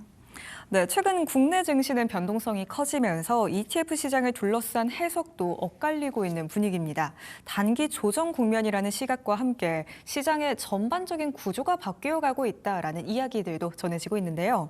우선은 이런 흐름 속에서 올해 국내 ETF 시장을 관통하는 핵심 키워드, 업계에서는 어떤 걸로 꼽고 있을까요? 네, 저는 육동희 KB자산운용 ETF 상품 마케팅 본부장을 만나봤습니다. 육 본부장은 올해 국내 ETF 시장을 관통하는 핵심 키워드로 AI를 꼽으며 AI는 단순히 ETF뿐만 아니라 투자 문화 전반의 패러다임을 바꾸고 있다고 설명했는데요. 최근 들어 시장 변동성이 확대되면서 조정에 대한 우려가 커지고 있지만 이는 추세 전환으로 보기보다는 공급이 적정화되는 과정에서 나타나는 적정 가치 재평가 구간으로 판단하고 있다는 설명입니다. 특히 AI는 이 새로운 산업 패러다임인 만큼 아직 적정 가치에 대한 시장의 인식이 완전히 정립되지 않은 상황이며 이 과정에서 가치 재정의가 이루어지고 있다는 설명입니다. 육 본부장은 AI를 일시적인 테마로 보지 않고 향후 10년 이상의 설비 투자와 에너지, 네트워크, 클라우드 등 산업 전반을 재편할 구조적 변화로 보고 있다며 이러한 흐름이 내년과 그 이후까지도 ETF 시장의 중요한 축으로 작용할 것이라고 강조했습니다. 네, AI를 중심으로 한 이 시장 환경이 이어지면서 운용사들이 또 어떤 상품으로 이 변화를 반영했는지도 궁금한데요. 특히나 KB자산운용은 올해 AI를 축으로 한 ETF 라인업을 연달아 선보이기도 했습니다. 구체적으로 어떤 상품들이 출시가 됐을까요? 네, KB자산운용은 올해 AI라는 흐름을 관통하는 ETF들을 이른바 AI 3대장으로 정리하고 있습니다. 먼저 피지컬 AI를 중심으로 한 상품으로 라이즈 미국 휴머노이드 로봇 ETF를 출시했고 AI 확산에 따라 전력 사용량이 미국뿐 아니라 글로벌 전반에서 급등하고 있다는 점에 주목해 관련 수혜가 예상되는 국내 기업들에 투자하는 라이즈 AI 전력 인프라 ETF를 선보였습니다. 여기에 생성형 AI 확산으로 기존 빅테크 중심 클라우드가 아닌 AI 데이터 센터에 특화된 클라우드 기업들에 투자하는 라이즈 미국 AI 클라우드 인프라 ETF까지 더해지며 올해 출시한 ETF들로 AI라는 하나의 구조적 변화를 폭넓게 담아냈다는 설명입니다. 네, 올해는 AI를 비롯한 이 성장 테마뿐만이 아니라요. 금리와 변동성 환경 속에서 안정적인 수익을 추구하는 수요도 상당히 커졌습니다. 이런 시장 환경 속에서 KB자산운용이 올해 출시한 상품을 넘어서 KB자산운용의 전체 ETF 상품들 중에 실제 투자자들의 선택을 많이 받은 상품은 어떤 건지 또 어떤 이유에서 그렇게 많은 사랑을 받은 건지도 확인해 봐야 할 것 같아요. 네, 올해 KB자산운용 ETF 가운데서는 파킹형 상품인 머니마켓 ETF와 함께 저보수 강점을 앞세운 미국 대표 지수 S&P 500과 나스닥 100 ETF에 대한 선호도도 꾸준히 이어졌습니다. 다만 한 가지를 꼽자면 성장성과 인컴을 동시에 추구할 수 있는 데일리 고정 커버드콜 ETF 시리즈가 가장 두드러진 반응을 얻었다는 설명입니다. 특히 이 라이즈 미국 AI 밸류체인 데일리 고정 커버드콜 ETF와 라이즈 미국 테크백 데일리 고정 커버드콜 ETF는 기존 커버드콜 전략을 갖고 있던 상방 제한이라는 한계를 보완해 기초 자산의 상승을 일정 부분 누리면서 인컴을 함께 추구할 수 있도록 설계됐다고 밝혔습니다. 이 같은 구조를 통해 연 15%를 상회하는 월배당과 함께 미국 AI 테크 기업의 성장성을 동시에 담아낼 수 있었고 이 점이 투자자들의 관심으로 이어졌다는 분석입니다. 육 본부장은 내년에도 기초자산만 달리한 고정 커버드콜 시리즈가 대표 지수나 방어적 성격의 배당 성장수를 중심으로 꾸준히 관심을 받을 것으로 보고 있다고 덧붙였습니다. 이 밖에도 내년 ETF 시장에 투자자들이 주목할 핵심 테마와 산업, 그리고 KB운용이 이에 맞춰 준비 중인 상품까지 들어봤는데요. 자세한 내용은 영상을 통해 확인하시죠. AI의 이 시대는 단순히 올해 끝나는 상황은 아니라고 봅니다. 그래서 AI 시대의 패러다임은 한동안 지속될 걸로 생각이 됐기 때문에 당연히 내년도 ETF 시장에서도 많은 관련 상품들이 출시되고 관심을 기울여야 하지 않을까라는 생각을 합니다. 하지만 이거는 이제 많은 분들이 이미 알고 계신 내용이니까 그 외의 내용들을 말씀을 좀 드린다면 최근에 이제 오늘 같은 경우죠. 오늘 같은 코스닥도 굉장히 지금 좋은 것처럼 국내 정책 수혜주를 좀 받을 수 있는 중소형주 기업들이나 혹은 이제 곧 내년에 다시 시행 나온 2026 CES 매년 CES가 열리긴 하지만 CES가 연초에 열렸을 때 많이 주목을 받을 수 있는 산업이라는 측면을 봤을 때는 휴머노이드나 로봇 관련된 산업이 당연히 떠오를 수 있기 때문에 국내에서도 로봇 기업이 어떻게 보면 상대적으로 중소형주에 속해 있잖아요. 그런 중소형주 로봇 기업들에 투자하는 그러한 테마들이 좀 관심을 많이 받을 걸로 생각이 되고 두 번째로는 이제 말씀드렸던 것처럼 올해 국내 시장도 많이 올랐습니다. 70% 가까이 올랐으니까요. 근데 그 주도를 했던 산업들은 대형주 위주였죠. 특히 이제 삼성전자, 하이닉스를 필두로 해서 뭐 조선, 방산 같은 큰 기업들이었다라고 하면 이러한 기산 산업들이 이제 내년에는 계속해서 오르는 게 아니라 순환매를 할 가능성이, 물론 이제 지수가 계속 상승한다는 전제하에는 상승을 한다는 전제하에 순환매가 이루어질 수 있어서 이러한 순환매에 잘 대응할 수 있는 그러한 형태의 투자가 좀 필요하다고 생각이 듭니다. 그래서 어떤 특정 테마가 몇 프로 갈 거야 라기보다는 상대적으로는 그런 순환매 과정 중에서 지수가 전반적으로 오르는 그러한 시장이 연출될 거라 보고 있습니다. 일단 뭐 내년도에 저희가 내부적으로는 뭐 어떤 상품들, 그리고 저희가 갖고 있는 내러티브를 완성하기 위한 상품들을 고민은 하겠지만 가장 근래로 본다라고 가정했을 때에는 당연히 아까 말씀드린 저희 이번에 3대장 나온 것처럼 AI 전력과 관련된 상품들도 고려를 하고 있고, 그리고 국내 시장을 본다면 아까 말씀드린 그 순환매가 이루어지는 가운데 있어서 투자자분들이 이동하기가 너무 힘들잖아요. 이걸 샀다가 다음 거에 다음 텀 이런 것들을 매수하고 매도하는 과정들을 선택하기가 어렵기 때문에 그러한 것들을 전략적으로 저희가 선택할 수 있는 그러한 액티브 상품들도 출시를 고려를 하고 있습니다. 그래서 여러 가지 전략들을 국내 주식 운용 리서치와 운용의 힘을 빌어서 그러한 대신 투자자들을 대신해서 좋은 전략 산업에 좋은 기업들에 골라 투자해주는 그러한 ETF를 고민하고 있습니다. 최근 국내외 시장에서는 이 레버리지 ETF 상품이 빠르게 늘어나고 있습니다. 단기 변동성을 활용하려는 수요가 있는 반면에 또 개인 투자자에게는 위험하다는 지적도 꾸준히 나오고 있는데요. 국내에서는 투자자 교육처럼 이 제도적인 장치가 마련되어 있지만 해외 상장 상품은 접근이 상대적으로 자유로운 만큼 또 우려의 목소리들도 나오고 있습니다. 이런 레버리지 ETF 확대 흐름 속에서 운용사 측에서는 이 흐름을 어떻게 보고 있는지, 그리고 특히나 어떤 부분을 유의하면 좋겠다, 이런 코멘트 주신 게 있을까요? 네, 육동희 본부장은 레버리지 ETF를 개인 투자자들이 가급적 피하는 것이 바람직하다고 밝혔습니다. 이 레버리지 ETF는 비즈니스나 상품 측면에서는 시장에 필요하지만 국내의 경우 거래에 앞서 의무적으로 투자자 교육을 이수하도록 되어 있고, 이 과정에서 레버리지 상품이 가진 구조적 단점과 반드시 고려해야 할 위험 요인이 충분히 안내되고 있다는 설명입니다. 반면 이 해외에 상장된 2배, 3배 레버리지 ETF나 특정 종목 연계 상품은 별도의 교육 없이도 투자할 수 있어 이 부분에 대해서는 우려가 크다고 지적했습니다. 미국 시장처럼 레버리지, 인버스 상품을 통해 니치 마켓을 공략한 사례는 존중할 만하지만 투자자 입장에서는 보유 기간이 길어질수록 복리 효과로 자산 가치가 감소할 수 있는 구조인 만큼 레버리지 ETF는 장기 투자보다는 신중하게 접근해야 할 상품이라고 강조했습니다. 네, KB자산운용이 ETF 브랜드를 라이즈로 리브랜딩한 이후 1년 반가량이 지났습니다. 단기적으로 이 가시적인 성과를 내기보다는 중장기 전략에 방점을 찍었다는 평가들도 전해지고 있는데요. 이 기간 동안에 어떤 변화가 있었고 또 리브랜딩의 성과를 내부에서는 어떻게 평가하고 있을까요?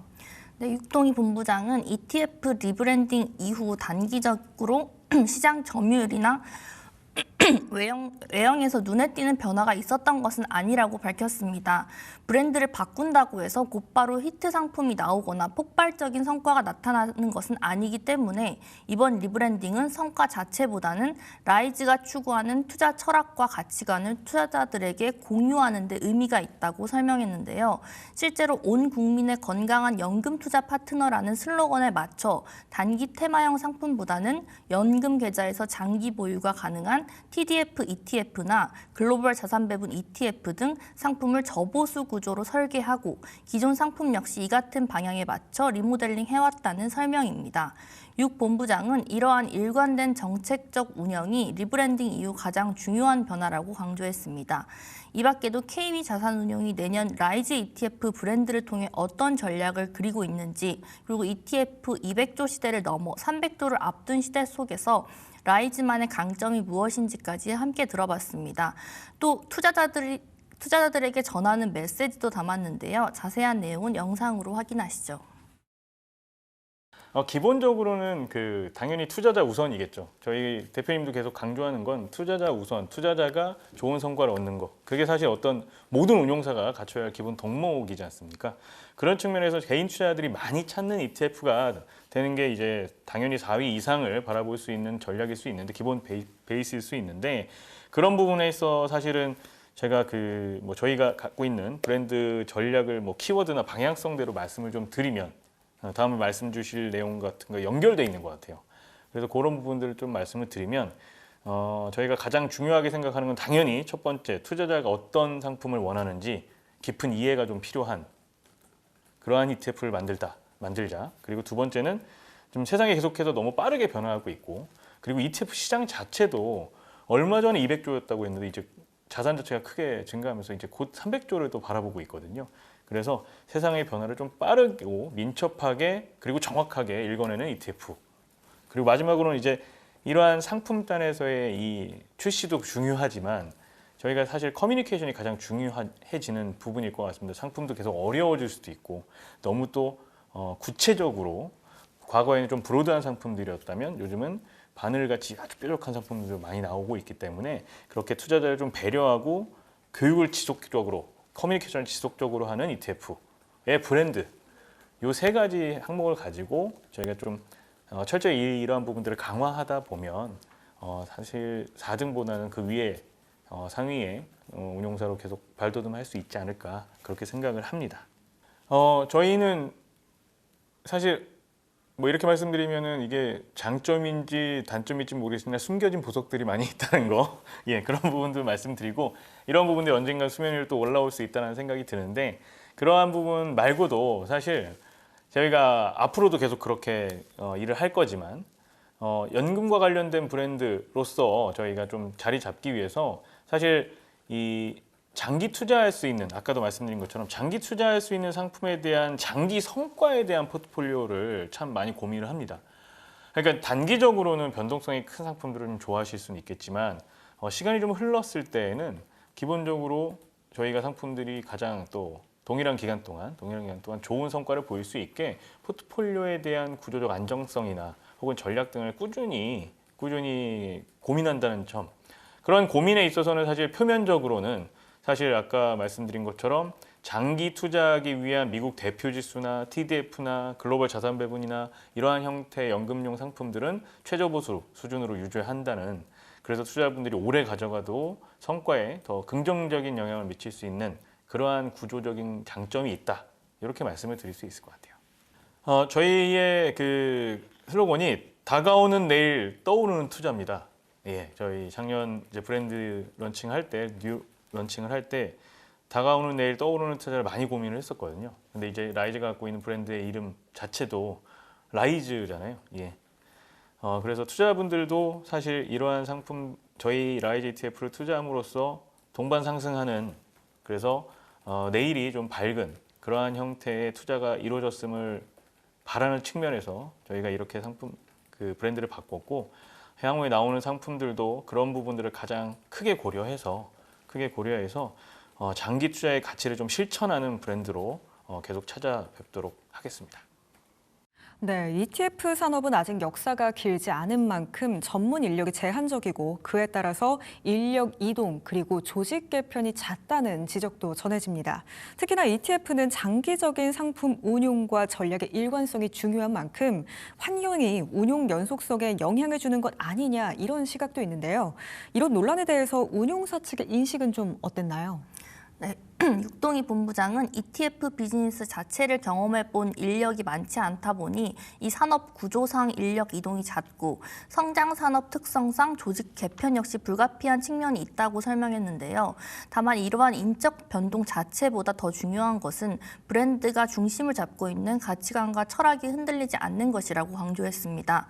라이즈 ETF가 추구하는 상품 출시의 내러티브와 마케팅, 그리고 커뮤니케이션 방식이 일관되게 유지된다면 인력 변화는 상대적으로 작은 이슈가 될 수 있다는 설명입니다.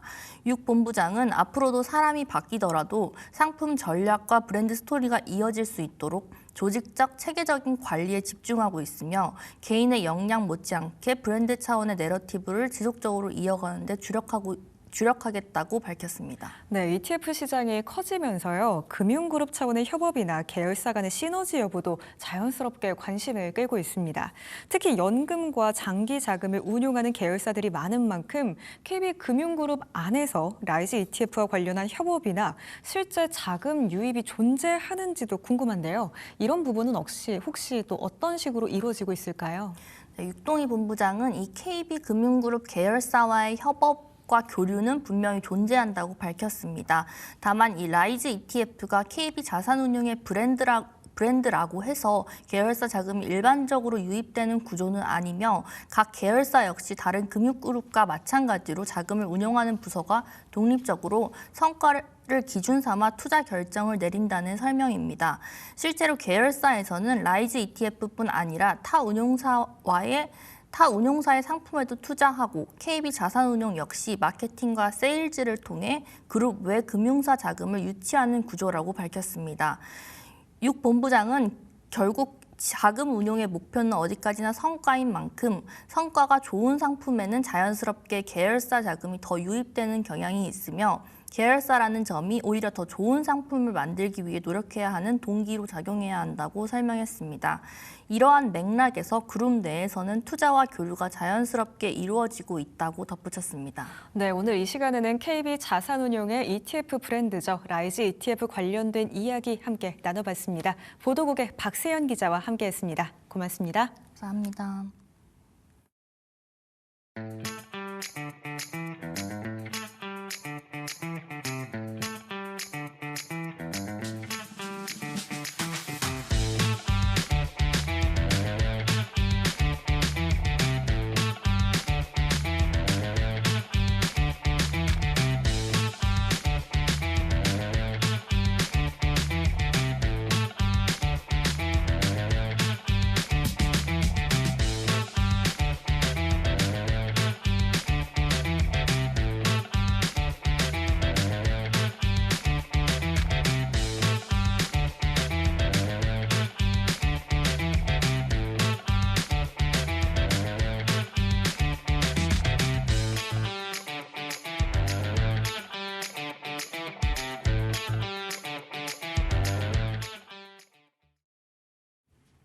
딥다이브 이어가도록 하겠습니다. 이제 크리스마스가 전후로 지나가게 되면 진짜 연말이고요. 연말 눈 깜짝할 사이에 이제 내년 연초가 다가옵니다.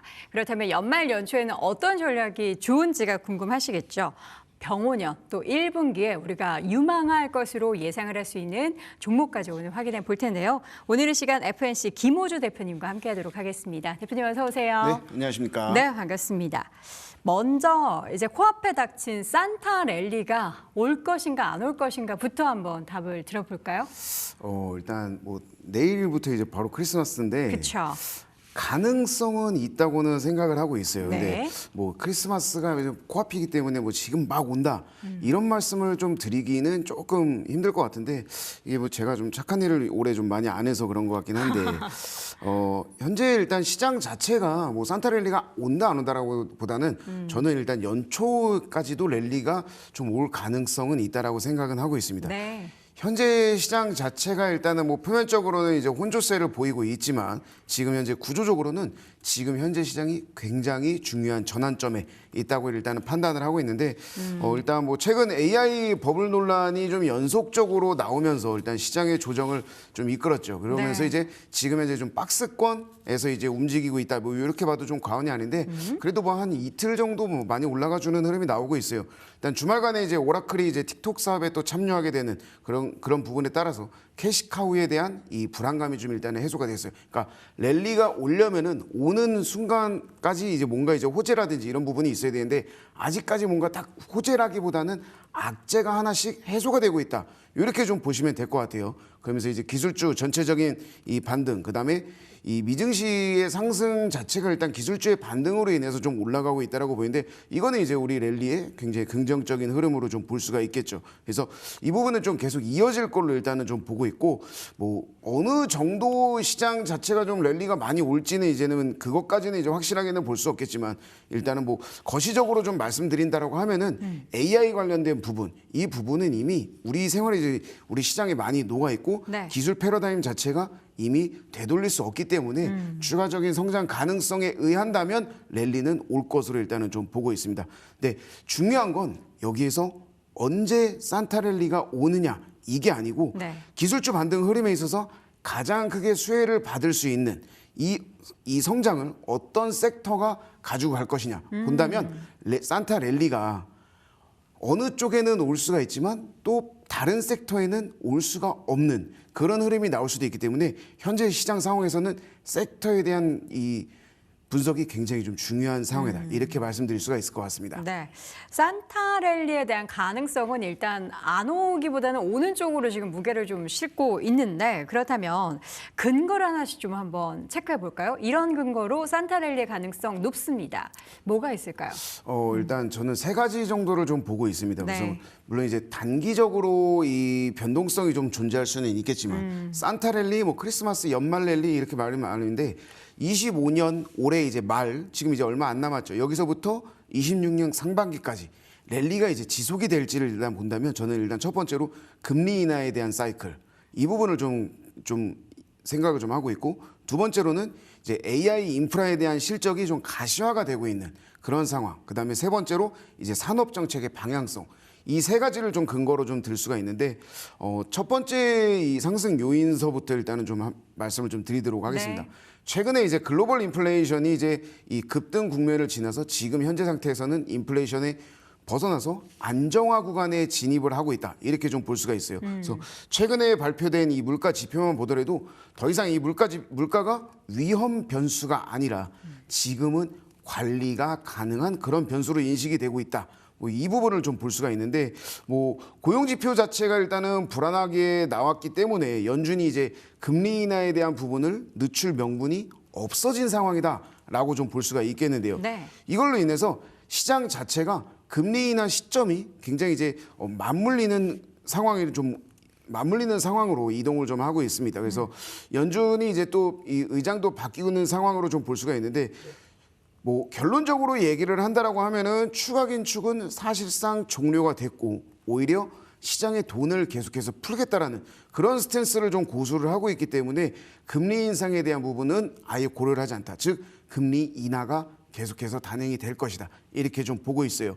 단순히 유동성의 확대의 의미를 넘어서 기술주의 하락과 기술주의 이제 할인율 하락 그리고 대규모의 투자 설비 뭐 이런 부분들이 이 기업의 재무 부담을 또 완화를 하고 있기 때문에 미래 성장 가치로 재평가가 될 가능성이 굉장히 높습니다. 그렇기 때문에 금리 인하에 대한 부분은 지금 현재 상태에서는 굉장히 긍정적으로 받아들일 수가 있을 것 같습니다. 그리고 이제 두 번째 상승 요인으로 좀 보고 있는 거는 AI 관련된 부분이에요. 사실 지금 이 우리나라 시장이 이번에 지금 지수가 4,000포인트를 올라오는 것까지 해서 AI가 이제 거의 이제 주도주 역할을 좀 해줬었는데 AI, 반도체, 전력 이런 쪽으로 이 초기 부담 자체가 좀 큰 산업이기는 하지만 앞으로에 대한 수혜가 계속해서 있을 수밖에 없고 또 기술주를 이끄는 기술주들이 이끄는 랠리 즉 뭐 산타 랠리라고 할 수 있는데 이 부분의 가능성이 굉장히 커졌다라고 좀 볼 수가 있겠습니다. 그래서 단순히 이제 테마에 대한 부분을 좀 봐야 되기는 하겠지만 뭐 어쨌든 금리 인하에 대한 부분은 랠리의 지속성을 가져올 수 있는 첫 번째 이제 기준이 될 것 같아요. 네. 그래서 두 번째가 이제 AI 관련된 부분인데 AI는 뭐 여러분들 이제 너무 잘 아시겠지만 지금 현재 AI 투자 자체는 계획이 아니라 이미 집행이 되고 있는 실물 투자라는 점입니다. 네. 그러니까 뭐 AI가 좋아질 거다, 뭐 발전할 거다, 뭐 이런 얘기들은 이제 많이 하는데 사실 이 부분이 이미 시작은 되었고 지금은 현재 실질적인 이 투자가 들어가고 있는 그런 상황이죠. 그래서 뭐 고성능 반도체, 데이터 센터, 전력 인프라, 네트워크 뭐 이런 쪽으로 이제 지출이 확실히 좀 빠르게 확대가 되고 있기 때문에 AI에 관련된 부분 더 이상 계속해서 이제 나아갈 가능성이 굉장히 높다 이렇게 좀 보시면 될 것 같아요. 그래서 네. 단순히 이제 소프트웨어만의 문제가 아니라 이제는 AI가 없으면 뭐 전력이나 반도체 인프라는 AI가 없으면 돌아가지를 않는 상황이에요. 네, 그렇기 때문에 이 AI에 관련된 투자 이 부분은 이제 시장에 계속 좀 좋아질 걸로 일단 좀 보여주고 있고 뭐 이제 뒤에도 이제 제가 또 설명을 드리기는 할 거지만 전력에 대한 부분, 그다음 뭐 변압기, 전선, 뭐 메모리, 반도체 이런 부분들이 전체적으로 수요가 폭증이 될 걸로 일단은 생각을 하고 있어요. 그렇기 때문에 산타랠리라기보다는 연초 랠리까지도 우리가 좀 생각을 해본 편이 좀 낫지 않을까 이렇게 보고 있어요.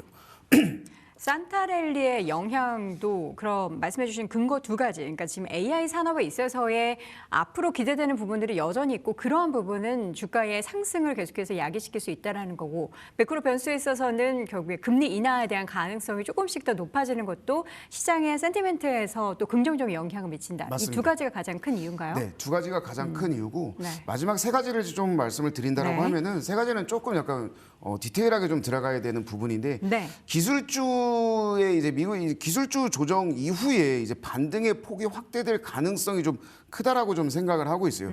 지금 현재 이제 많이 이제 순환매, 뭐 사이클, 뭐 이런 부분들을 좀 많이 얘기를 하는데 슈퍼 사이클이 지금 진행되는 와중에 기술주가 이제 조정이 좀 들어왔었고 그러나 이 부분은 기술주의 단순히 조정이라기보다는 이 밸류에이션에 대한 이 재설정에 대한 부분으로 좀 볼 수가 있을 것 같습니다. 그래서 네. 뭐 과열 지금 현재 이제 조정을 받았던 부분이 과열에 대한 논란이 또 완화가 됐고 여기에 따른 매물이 또 소화가 되고 또 실적에 대한 이 대비 주가가 이 괴리에 대한 부분이 축소가 좀 진행이 되었었기 때문에 조정 자체는 단기간으로 굉장히 좀 오히려 나와야 되는 상황이었다라고 좀 보시면 될 것 같아요. 그래서 지금 현재 이제 4분기가 이제 마무리가 되고 이제 내년 1분기까지라고 본다라고 한다면 저는 여기에 마지막 세 번째 요인은 실적에 대한 부분, 기업들의 이제 실적에 대한 부분이 굉장히 이제 중요하다라고 좀 생각을 할 수 있을 것 같아요. 그래서 뭐 실적이 이제 좀 뒷받침되는 그런 쪽 섹터들, 뭐 지금 예를 들면은 반도체가 될 수가 있었고,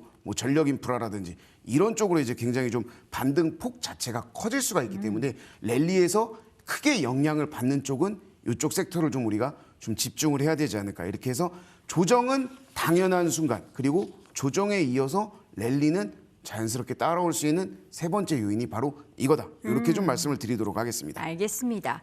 반면에 이제 좋은 근거도 있긴 하지만 약간의 리스크도 우리가 또 염두를 안 할 수가 없잖아요. 지금 뭐 거품론이 싹 가시긴 했지만 다시 뭐 어디서 뭐 CDS 프리미엄이 올라간다든지 뭐 금융 쪽에 위험이 생긴다든지 하는 그런 뭔가 리스크는 없을지.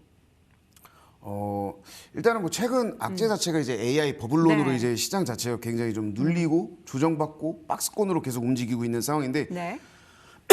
여기에서 이제 제가 조금 더 생각을 하는 거는 지금 현재 가장 큰 문제는 달러라고 좀 생각을 하고 있어요. 달러가 지금 오늘도 제가 아까 보고 있는데 이 1483원까지도 올라가고 있는 그런 상황인데 결론적으로 말한다라고 한다면 지금 현재 달러가 올라가고는 있지만 AI 버블에 대했던 지금까지 우리가 알고 있었던 뭐 일본의 금리, AI 버블론 뭐 이런 부분들은 이미 시장에 다 반영이 되었다라고 생각을 하고 있어요. 지금 현재 뭐 AI 버블론 때문에 이거 빠지는 거 아니냐 이런 식으로 말하는 사람은 없지 않습니까? 그렇기 때문에 지금 이 현재 있었던 이 약재들이 더 이상 시장에 뭔가 큰 영향을 주기는 조금 힘들 것 같고 지금 가장 중요한 것은 이 악재인 부분보다도 앞으로 나가야 할 이 미래 방향성이라고 좀 생각을 하고 있어요. 그렇기 때문에 중요한 것이 아까 말씀드렸던 실적 그리고 유동성. 이제 수급으로 좀 볼 수가 있겠죠. 그래서 4분기와 1분기는 전체적으로 좀 실적이 나오면서 수급이 잘 받쳐준다고 하면은 랠리는 힘들더라도 계속해서 좀 긍정적인 시장이 좀 될 것으로 좀 보고 있고 일단은 뭐 내년에 대한 부분 이 악재가 어느 정도 해소가 된 이후에 내년 시장 초를 좀 본다라고 한다면 AI에 대한 실적이 가시화가 되면서 실적에 대한 부분이 굉장히 중요하다라고 좀 볼 수가 있겠습니다. 그래서 정책에 대한 부분, 뭐 AI 그리고 또 금리 인하 이 부분에 우리가 악재보다는 이 부분에 좀 더 집중을 하는 편이 좀 좋지 않겠나 이렇게 말씀드리도록 하겠습니다. 자, 그렇다면 이제 오늘 우리 대표님을 모신 이유가 내년도에 유망할 섹터와 그에 따른 탑픽을 꼽아보기 위해서잖아요. 첫 번째 유망 업종에 대해서는 전력 인프라주를 꼽으셨습니다. 사실 올해도 굉장히 좋았던 부분이 에너지, 전력 부분인데 내년에도 계속해서 기대가 될 만한 상황이다. 지금 주도 섹터 중에서 첫 번째 전력을 꼽으신 이유가 뭘까요? 첫 번째로 전력을 꼽은 이유는 이게 AI 관련된 부분이 굉장히 크기 때문에 그렇습니다. 네. 왜냐하면 지금 예전에는 이제 우리가 이제 뭐 섹터를 굳이 이렇게 나눈다라고 한다면 반도체. 근데 요새는 뭐라고 얘기합니까? AI 반도체라고 이제 말을 하지 않습니까? 그래서 AI가 이제 굉장히 커지고 또 여기에 대한 부분이 좀 산업이 발전이 될수록 전력은 어쩔 수 없이 필연적으로 따라올 수밖에 없어요.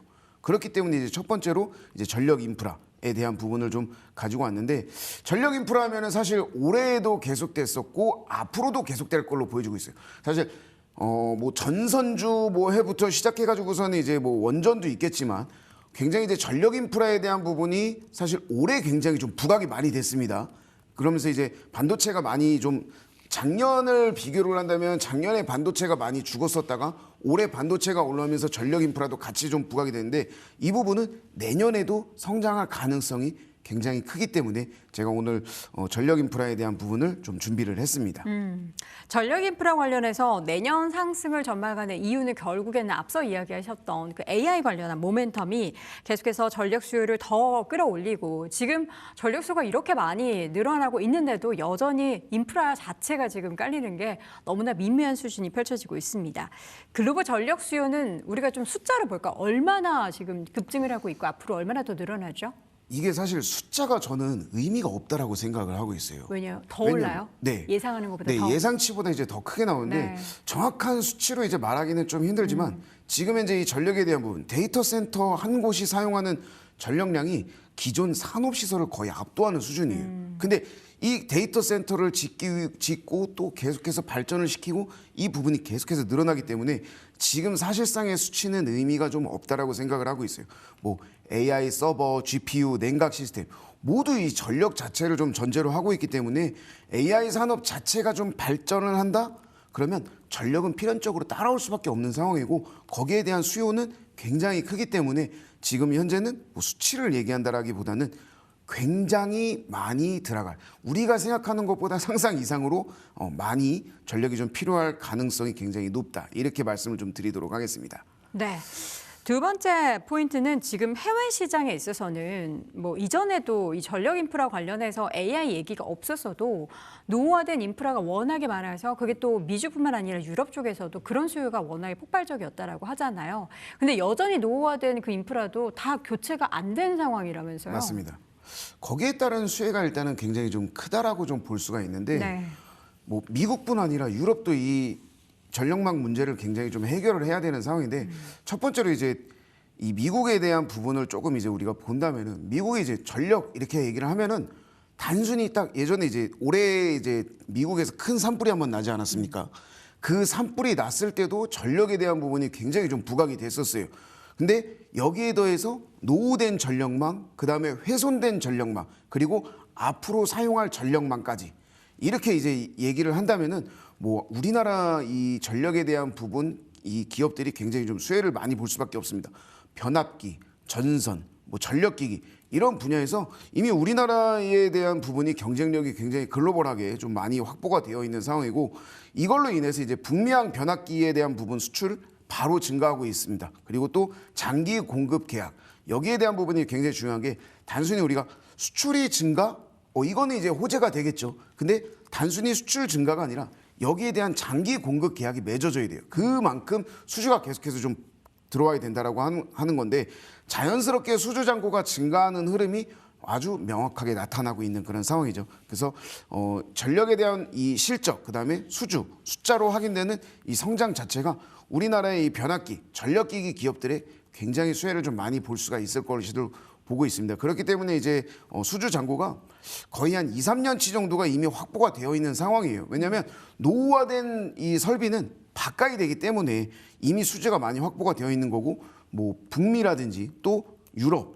또 중동까지도 프로젝트가 계속해서 동시에 좀 진행이 되고 있다면 이 전력 인프라의 이 변압, 이 전력에 대한 부분에 이 노후화에 대한 부분, 이 부분은 굉장히 우리 시장에는 강력한 모멘텀이 될 수가 있겠다. 이렇게 말씀드리도록 하겠습니다. 그러니까 지금 전력 관련해서는 두 가지 계속 모멘텀이 올해도 계속 그랬지만 여전히 노후화된 전력 설비에 있어서 인프라 투자 확대가 계속 일어나고 여기에 더해서 AI 관련한 인프라 투자는 이게 우리가 숫자로 가늠할 수 없을 정도로 크기 때문에 이 두 가지의 폭발적인 시너지는 내년에도 이어질 것이다라는 거잖아요. 맞습니다. 근데 사실 올해 주가가 안 오른 게 아닌데 이게 그러면 얼마나 반영이 됐을까를 생각했을 때는 말씀해 주신 내용을 들어보면은 가늠조차 안 될 것 같아요. 이게 밸류에이션이 이만큼 지금 노후화된 수요가 있고 AI 인프라 이만큼 늘어나니까 이게 주가에 어느 정도 반영이 된대.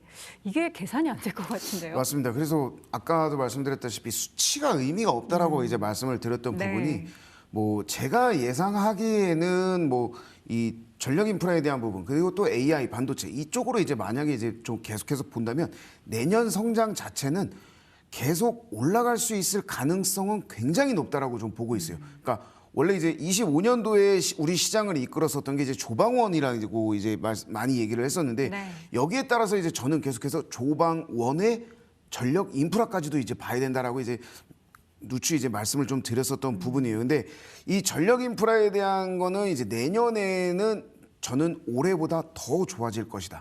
이렇게 얘기를 하고 있어요. 뭐 반도체에 대한 부분도 이따가 말씀을 드리기는 할 거지만 충분히 그 부분은 우리가 예상치를 상회하는 것보다도 더 높기 때문에 내년에 대해서 전력 인프라가 현재 조선이 제외하고 저는 전력 인프라가 오히려 주도 섹터가 될 가능성이 크다 이렇게 좀 말씀을 드리겠습니다. 조선보다 전력 인프라가 더 주도주 역할을 할 것이다. 주가가 이렇게 많이 올라왔지만 앞으로 주가의 상승률은 이를 압도할 것이다. 올해 이제 굉장히 많이 올라왔잖아요. 네. 뭐 지수 자체도 많이 올라왔고 종목들 각 종목들도 이제 굉장히 많이 올라와 있는 상황인데 단기적인 조정 가능성은 있지만 내년에는 더 많이 올라갈 가능성이 훨씬 높다라고 생각을 하고 있어요. 올해 올라온 것보다도 저는 더 올라갈 거라고 생각을 하고 있습니다. 네. 지금 사실 제가 HD 현대일렉트릭도 그렇고 요즘에 효성중공업도 그렇고 종목들의 주가 흐름을 보면은 진짜 많이 올랐거든요. 올 한 해 지금 주가 수익률만 보면은 효성중공업이 349%, LS일렉트릭이 169%, 상대적으로 덜 오른 HD 현대일렉트릭이 한 100% 올랐단 말이죠. 이렇게 올라왔는데 더 오를 수 있다. 이렇게 보면은 상대적으로 HD현대일렉이 조금 덜 올라왔다 싶은데 어떻게 좀 덜 오른 종목을 선택하시겠습니까? 아니면 어떤 종목을 탑픽으로 보시나요? 일단은 뭐 그 주가에 대한 가격을 좀 생각을 해보기는 네. 해봐야 되겠지만 저는 가격에 대한 부분을 좀 생각을 한다면 더 오른 것들을 사는 게 더 맞지 않을까 이렇게 생각은 하고 있어요. 물론 이제 어디에서 잡느냐가 이제 이 선택이 좀 될 수는 있겠지만 전력 인프라 자체가 이제는 테마를 그냥 단순히 테마를 넘어서 수주, 매출 여기에 대한 부분이 바로 이익으로 연결되는 상황이기 때문에 이미 수주가 굉장히 많이 확보가 되어 있는 상황이라고 한다면은 올라간다는 거는 같이 올라간다는 거거든요. 결국 수주 자체는 굉장히 많이 올라가 있으니까 그렇다면 조금이라도 덜 올라갔었던 종목들을 오히려 잡는 게 사실 매매자 입장에서는 좀 더 마음이 편할 수가 있기 때문에 저는 덜 오른 종목들을 좀 우리가 선별해 보는 것이 좋지 않을까 이렇게 좀 보고 있습니다. 그런 면에서는 HD현대일렉트릭을 꼽으시는 건가요?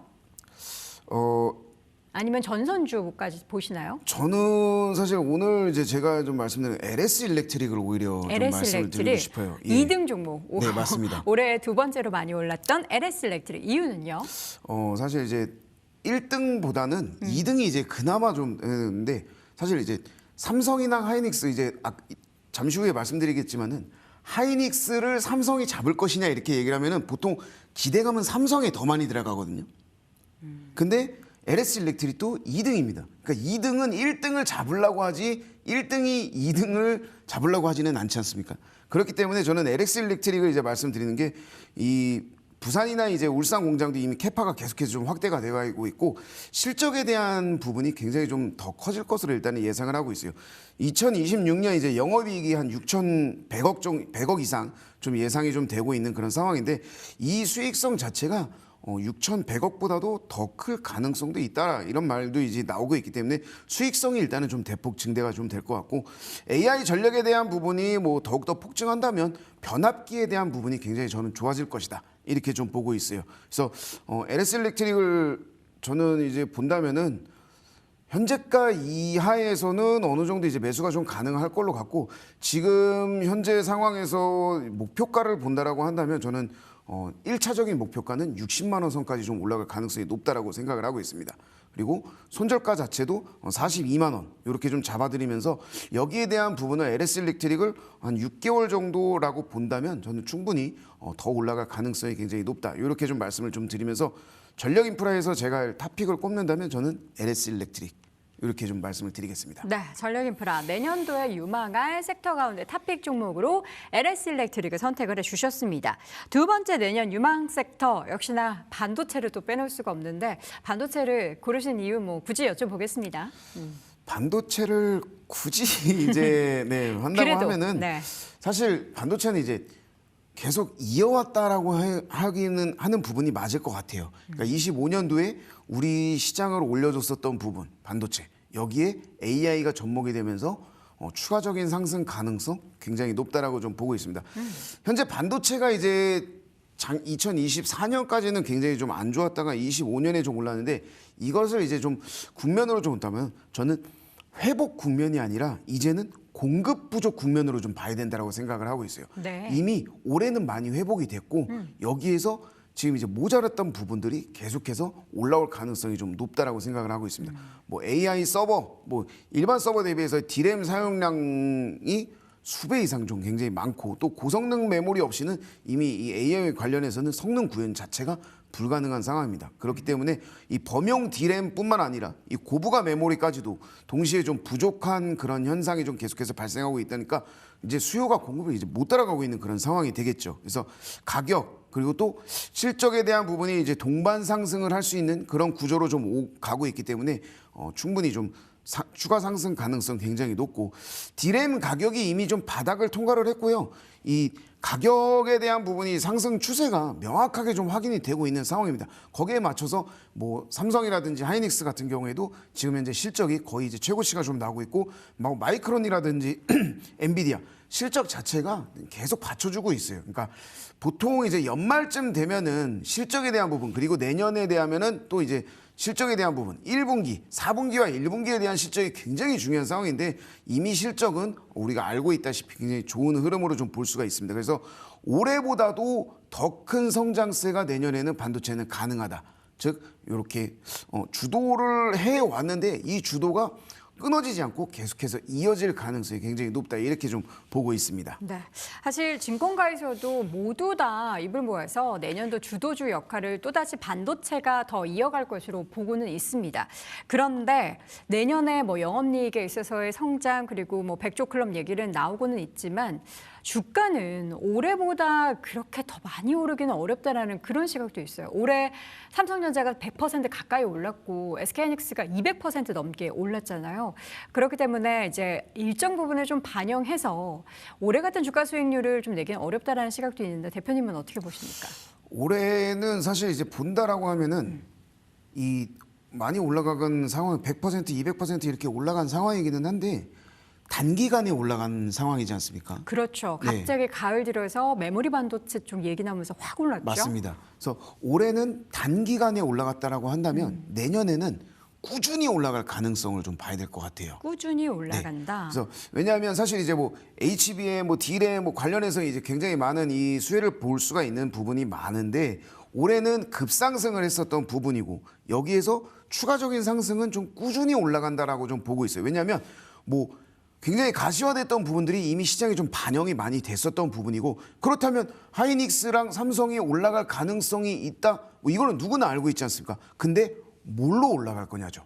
하지만 뭐 하이닉스 같은 경우에는 뭐 오로지 이제 반도체에 올인한다라고 한다면 삼성 같은 경우에는 뭐 로봇에 대한 부분, 뭐 폴더블 뭐 이런 부분들이 굉장히 이제 많기 때문에 저는 좀 길게 갈 가능성이 좀 높다라고 좀 보고 있어서 지금 올해처럼의 급상승을 기대하기는 어렵지만 실적이 계속해서 뒷받침된다라고 하면 분기별로 계속 올라갈 가능성이 높다 이렇게 좀 보고 있기 때문에 제 이제 말씀드렸던 부분은 26년에도 지금 올해보다 더 많은 성장을 이제 예고를 하고 있는 상황이긴 한데 단기간적으로 올라가는 거는 노. 하지만 장기적으로 올라갈 가능성이 굉장히 높다. 이렇게 좀 보고 있습니다. 네, 장기적으로 속도는 올해보다 좀 덜 빠를 수 있겠지만 그 방향은 계속해서 이어갈 것이고 그럼 폭도 뭐 어떻게 비슷할 거라고 보세요. 사실 지금 삼성전자나 SK하이닉스에 대한 목표 주가를 보면은 SK하이닉스는 이제 100만 원이 가장 맞습니다. 높고요. 삼성전자는 18만 원, 17만 원 이 정도가 가장 높거든요. 이 주가가 과연 12개월 내에 그 지점에 미리 도달해 있을 수 있을지에 대해서는 사실 누구도 모르는데 대표님은 그러면은 그 도달 시점이 상반기보다는 하반기 쪽으로 무게를 좀 싣고 계신 건가요? 26년 하반기 네, 쪽으로. 네. 예, 맞습니다. 일단은 이제 하이닉스가 이제 우리가 올해 초만 해도 20만 닉스라고 이제 계속 얘기를 했지 않습니까? 그러네요. 20만 닉스가 이제 60만까지 지금 현재 50만 원대에서 50만 원에서 60만 원대 왔다 갔다 하고 있는 상황인데 60만 닉스까지 올라오기까지에 걸렸던 기간이 굉장히 좀 타이트했죠. 하지만 뭐 증권가에서 많이 올렸었던 이 예상치 뭐 100만 원까지 저는 내년에 100만 원까지도 본다라고 생각을 하고 있어요. 근데 뭐 앞서 말씀드렸다시피는 뭐 단기간 쪽으로는 아니지만 앞으로 이제 장기적으로 좀 봤을 때고 이 메모리 HBM 반도체 이 부분에 대한 가격에 대한 상승 그리고 또 거기에 맞춰서 또 지금 굉장히 이제 공급이 부족한 상황인데 이 공급에 대한 부분 때문에 출하량 자체를 이제 계속해서 좀 우리가 투자가 들어가고 출하량이 좀 증가가 된다라고 한다면 여기에 따른 매출은 굉장히 좀 올라갈 것으로 보이고 이것은 이익에 대한 레버리지까지도 좀 극대화가 되는 그런 상황이 될 수가 있을 것 같습니다. 그렇기 때문에 올해는 단기 상승이라고 본다면 내년에는 장기 상승 그리고 폭으로만 봐도 올해 20만에서 50만까지 올라오는데 30만이 올라왔어요. 그러면 내년에 100만 원, 50만 올라가는 거 충분히 가능하다. 단기는 아니야. 하지만 하반기까지 간다라고 한다면 충분히 가능성은 있어 보입니다. 네. 자, 지금 D램 가격이 진짜 놀랍게 상승세를 보이고 있습니다. 벌써 1년 사이에 7배 넘게 지금 상승세가 보이고 있는데 내년에는 메모리 쪽에 있어서의 쇼티지가 어떻게 좀 완화될까 아니면 더 심화될까요? 당분간은 심화가 될 걸로 일단은 좀 생각을 하고 당분간? 있어요. 네. 그래서 일단은 뭐 이 쇼티지 자체가 이 실적에 대한 부분이 이제 동반 상승 구조로 올라가고 있는 상황인데 아까도 네. 말씀드렸다시피 D램 가격은 이미 바닥을 통과했고 지금 현재는 상승 추세 자체가 명확합니다.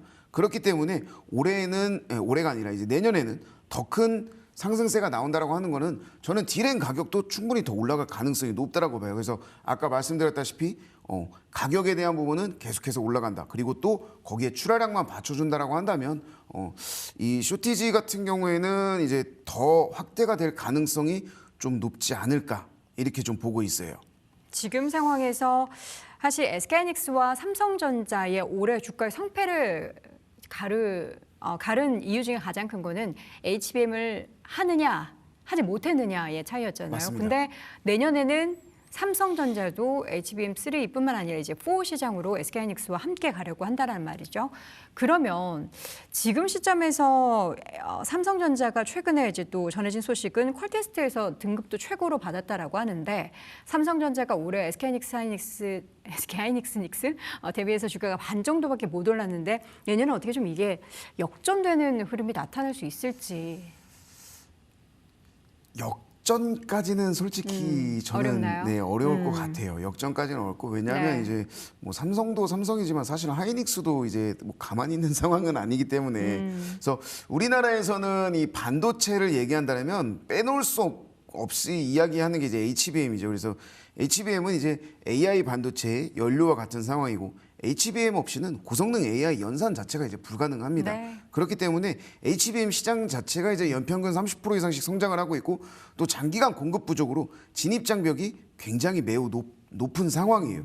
그러면 이제 하이닉스랑 삼성전자 모두 목표치가 상향하는 리포트가 이번에 나왔지 않습니까? 네. 그래서 뭐 최근에 이제 뭐 마이크론도 목표치가 상향되고 또 우리 기업들까지도 같이 좀 상향이 좀 된 건데 명확하게 이제 그런 이유가 있고 반도체 자체가 그만큼 이제 슈퍼 사이클이라는 상황으로 좀 볼 수가 있어요. 그래서 저는 지금 현재 상태에서 하이닉스냐 삼성이냐 이 두 가지를 뭐 고르는 것 자체도 그렇고 삼성이 하이닉스를 따라잡느냐 이것도 그렇고 저는 둘 다 굉장히 우수한 상황에 있다라고 좀 보고 있어요. 뭐 하이닉스 같은 경우에도 이미 이제 HBM에서 시장에 대한 점유율이 좀 많이 높은 상황이고 네. 그 점유율은 무시를 할 수가 없는 상황입니다. 거기에 맞춰서 기술력도 받쳐주고 또 먼저 해왔기 때문에 이 고객사의 신뢰 이런 부분들로 인해서 이미 선두권에 있는 상황인데 사실 이 부분을 삼성이 역전을 한다 이거는 사실상 좀 힘들 것 같아요. 하지만 뭐 HBM4에 대한 부분 그리고 메모리 전반에 대한 생산 능력이라든지 또 이 삼성 하면은 사실 이제 뭐 기존에 있는 고객사의 신뢰 이런 부분들보다도 글로벌적인 이제 고객 네트워크가 굉장히 좀 기반이 좀 갖춰져 있기 때문에 추격을 좀 본격화하고는 있겠지만 하이닉스를 뭐 따라잡는다까지는 사실 조금 힘들어 보이긴 합니다. 물론 이제 뭐 추후에는 어떻게 될지는 모르겠지만 그래서 빠른 시간 안에는 하이닉스를 이제 삼성이 역전하기에는 좀 어렵지 않을까 이렇게 좀 생각을 하고 있습니다. 네. 삼성을 가지고 계신 분들한테는 조금 죄송스러운 답변이 좀 된 것 같네요. 이게 경쟁을 펼치는데 결국에는 이제 경쟁 우위에 여전히 SK하이닉스가 계속해서 놓여 있었기 때문에 내년도에 삼성전자가 관련한 시장에 발을 뛰어들고 또 관련해서도 높은 평가를 받는다라고 해도 이 독주를 완전하게 끊을 만한 수준은 되지 못할 것이다라는 전망 들어봤고요. 그런데 대표님 보니까 사전 질문에 반도체주를 지금 연내, 사실 지금 거래에 몇 거래 안 남았거든요. 연내 2025년에 꼭 담아야 하는 이유가 있다라고 하던데 어떤 이유죠? 사실 솔직하게 말씀을 뭐 드리면 1월 2일장에 날아가나요? 그런 이슈가 있나요? 네. 1월 2일장에 나가게 되면 사실 이제 원래는 먼저 담고 있었어야 돼요. 제가 이제 타 방송에서도 이제 이 지난주에 이미 많이 말씀을 좀 드렸었던 왜 부분인데 이렇게 늦게 나오셨어요? 그러면 그러게요. 이게 좀 늦었는데 네. 일단은 뭐 이 지금 연내 한다라고 한다면 이제 뭐 당장 이제 30일까지밖에 이제 다음 주가 이제 마지막인데 그렇죠. 사실 이제 이 4분기에도 실적이 굉장히 좋았고 물론 1분기에도 실적이 좋아요. 뭐 단기 트레이딩 가능성으로 봤을 때도 그렇고 장기로 봤을 때도 그렇고 뭐 물론 우리가 이제 이 장기 단기를 이제 좀 많이 이제 같이 이제 매매를 좀 하고는 있는데 네. 장기적으로 봤을 때도 그렇지만 단기적으로 봤을 때도 저는 1월 달에도 이 반도체주는 뭐 딱 집어서 그냥 말씀드리면 하이닉스나 삼성은 올라갈 가능성이 굉장히 높다라고 생각을 하고 있습니다. 최근에 이제 미국 증권가에서 두 기업 모두 이제 이 목표가 상향이 좀 나온 상황인데 이거는 이제 단순 기대감이 아니라 실적 자체가 이미 가시화가 좀 뚜렷해졌기 때문에 그렇습니다. 뭐 네. 이 지금 뭐 더 올라가느냐 덜 올라가느냐 이 차이가 있기는 하지만 실적에 대한 부분은 이미 좀 굉장히 좋은 상황이고 또 AI 버블 논란이 이제 좀 어느 정도 이제 많이 완화가 된 그런 상황이기 때문에 전반적인 업황의 이 사이클로 좀 본다라고 한다면 실적 성장에 대한 기대감까지 가지고 있는 반도체는 슈퍼 사이클이 나오지 않을까 이렇게 좀 생각을 하고 있어요. 그래서 만약에 1분기에 내년 1분기에 주도를 할 섹터를 저는 말씀을 드린다고 하면은 과감히 반도체다라고 말씀을 좀 드리도록 하겠습니다. 그렇기 때문에 연내에 이제 얼마 안 남았죠. 네, 연내에 뭐 어느 정도 조정이 살짝 나와주면 더 담기가 좋겠지만 그런 상황이 아니더라도 저는 지금 하이닉스 충분히 좋은 가격대다 이렇게 좀 말씀을 좀 드리겠습니다. 자, 그러면 탑픽 한번 골라보도록 하겠습니다. 어떤 종목 선택하시겠습니까? 전력 인프라는 제가 2등을 갖고 왔는데 네. 반도체는 1등 가야 될 것 같습니다. 반도체 1등 SK하이닉스요? 하이닉스입니다. SK하이닉스 네. 탑픽으로 고르셨는데 목표가 얼마로 보세요? 일단 저는 뭐 1차 목표가는 일단 내년 1월에서 2월 안에 저는 65만 원까지는 무조건 가능하다고 생각을 하고 있어요. 65만 원. 네. 근데 만약에 이제 내년 1월 달에 만약 65만 원을 충분히 올라간다라고 한다면 그 이상은 이제 계속해서 좀 가능성이 1분기에는 저는 한 70만 원 이상까지도 좀 보고 있는 상황인데 일단은 여기에 이제 근거라기보다는 제가 이제 보는 관점은 뭐냐면 HBM4에 대한 공급 이게 이제 본격적으로 이제 좀 시작이 되고 있는 상황이고 이 실적에 대한 부분이 이제 굉장히 극대화가 좀 될 것입니다. 그래서 이제 뭐 D램이라든지 이런 쇼티지 현상은 좀 지속될 걸로 좀 보여지고 있고 메모리 업황 자체가 이제 슈퍼 사이클이 올 가능성이 굉장히 높아요. 그래서 100만 원까지 뭐 내년 1월 달에 간다 이렇게 말씀드리면 좋겠지만 사실상 우리가 단계적으로 봤을 때는 AI 인프라 수요 자체를 좀 본다라고 한다면 증가는 하고 있지만 이 부분은 실적에 이제 나와 주면서 우리가 좀 봐야 되기 때문에 1차적인 목표가는 뭐 65만 원. 그리고 2차 목표가는 사실 75만 원까지 좀 봐도 될 것 같아요. 네. 네.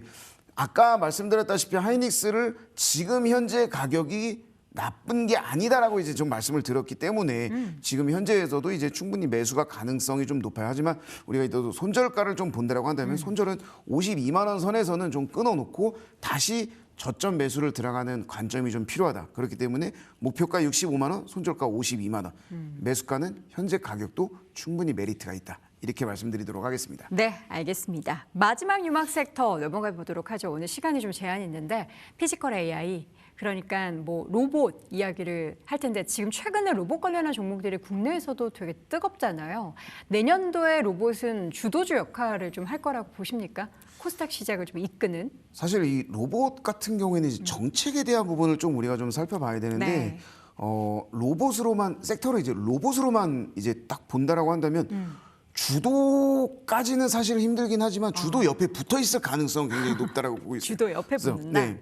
그래서 최근에 이제 많이 이제 나오는 얘기가 이제 피지컬 AI에 대한 부분인데 이 말하는 AI가 아니고 이제 뭐 판단하고 또 보고 움직이는 그런 이제 AI를 이제 피지컬 AI라고 하는데 네. 여기에서 이제 피지컬 AI를 조금 이제 생각을 해본다면 좀 구체적으로 나눈다면 제가 여기에서 좀 보는 거는 자율주행, 그다음에 로봇. 자율주행. 네, 이 두 가지가 이제 좀 이 피지컬 AI 쪽에서는 주도를 할 가능성이 굉장히 높고요. 네. 거기에 따라서 뭐 스마트 팩토리라든지 국방, 물류 이쪽으로 이제 연결되는 이 부분이 이제 본격적으로 좀 산업이 개화가 좀 되고 있다. 이렇게 좀 볼 수가 있을 것 같습니다. 자, 그러면 앞으로 시장 기대감은 분명히 우리 시청자분들도 많이 가지고 계실 텐데 내년에 이게 뭔가 가시화될 만한 내용이 뭐가 있을지 이거 자율주행 같은 경우에도 그렇고 로봇 같은 경우에도 그렇고 이게 뭔가 제품이 출시된다거나 그게 상용화되기에는 내년은 조금 이르지 않나요? 두 가지로 좀 본다라고 한다면 로봇이랑 이제 자율주행을 이제 간단하게 좀 설명을 해드리면은 네. 일단 자율주행을 좀 먼저 말씀을 드릴게요. 뭐 우리가 너무나 잘 알고 있는 테슬라 관련해서 이제 이 자율주행 자체가 굉장히 이제 좀 내년에 테슬라 말고는 사실 자율주행을 이만큼까지 할 수 있는 부분은 없을 걸로 생각을 하고 있어요. 그럼 탑픽은 테슬라십니까? 오늘의 탑픽은 테슬라는 아니고 네. 네, 오늘의 탑픽은 이제 로봇 쪽에서 좀 갖고 왔는데 그래서 이제 로봇에 대한 부분은 이제 트럼프에 대한 정책에 대한 부분도 이제 막혀 있고요. 그리고 네. 또 이제 테슬라의 자율주행 이번에 자율주행 관련해서도 굉장히 좀 큰 모멘텀이 좀 있는 그런 상황인데 오늘의 탑픽은 저는 로봇 레인보우 로보틱스를 좀 가지고 왔습니다. 레인보우 로보틱스 오늘 50만 원 선 다시 좀 돌파를 했습니다. 왜 탑픽으로 보시죠?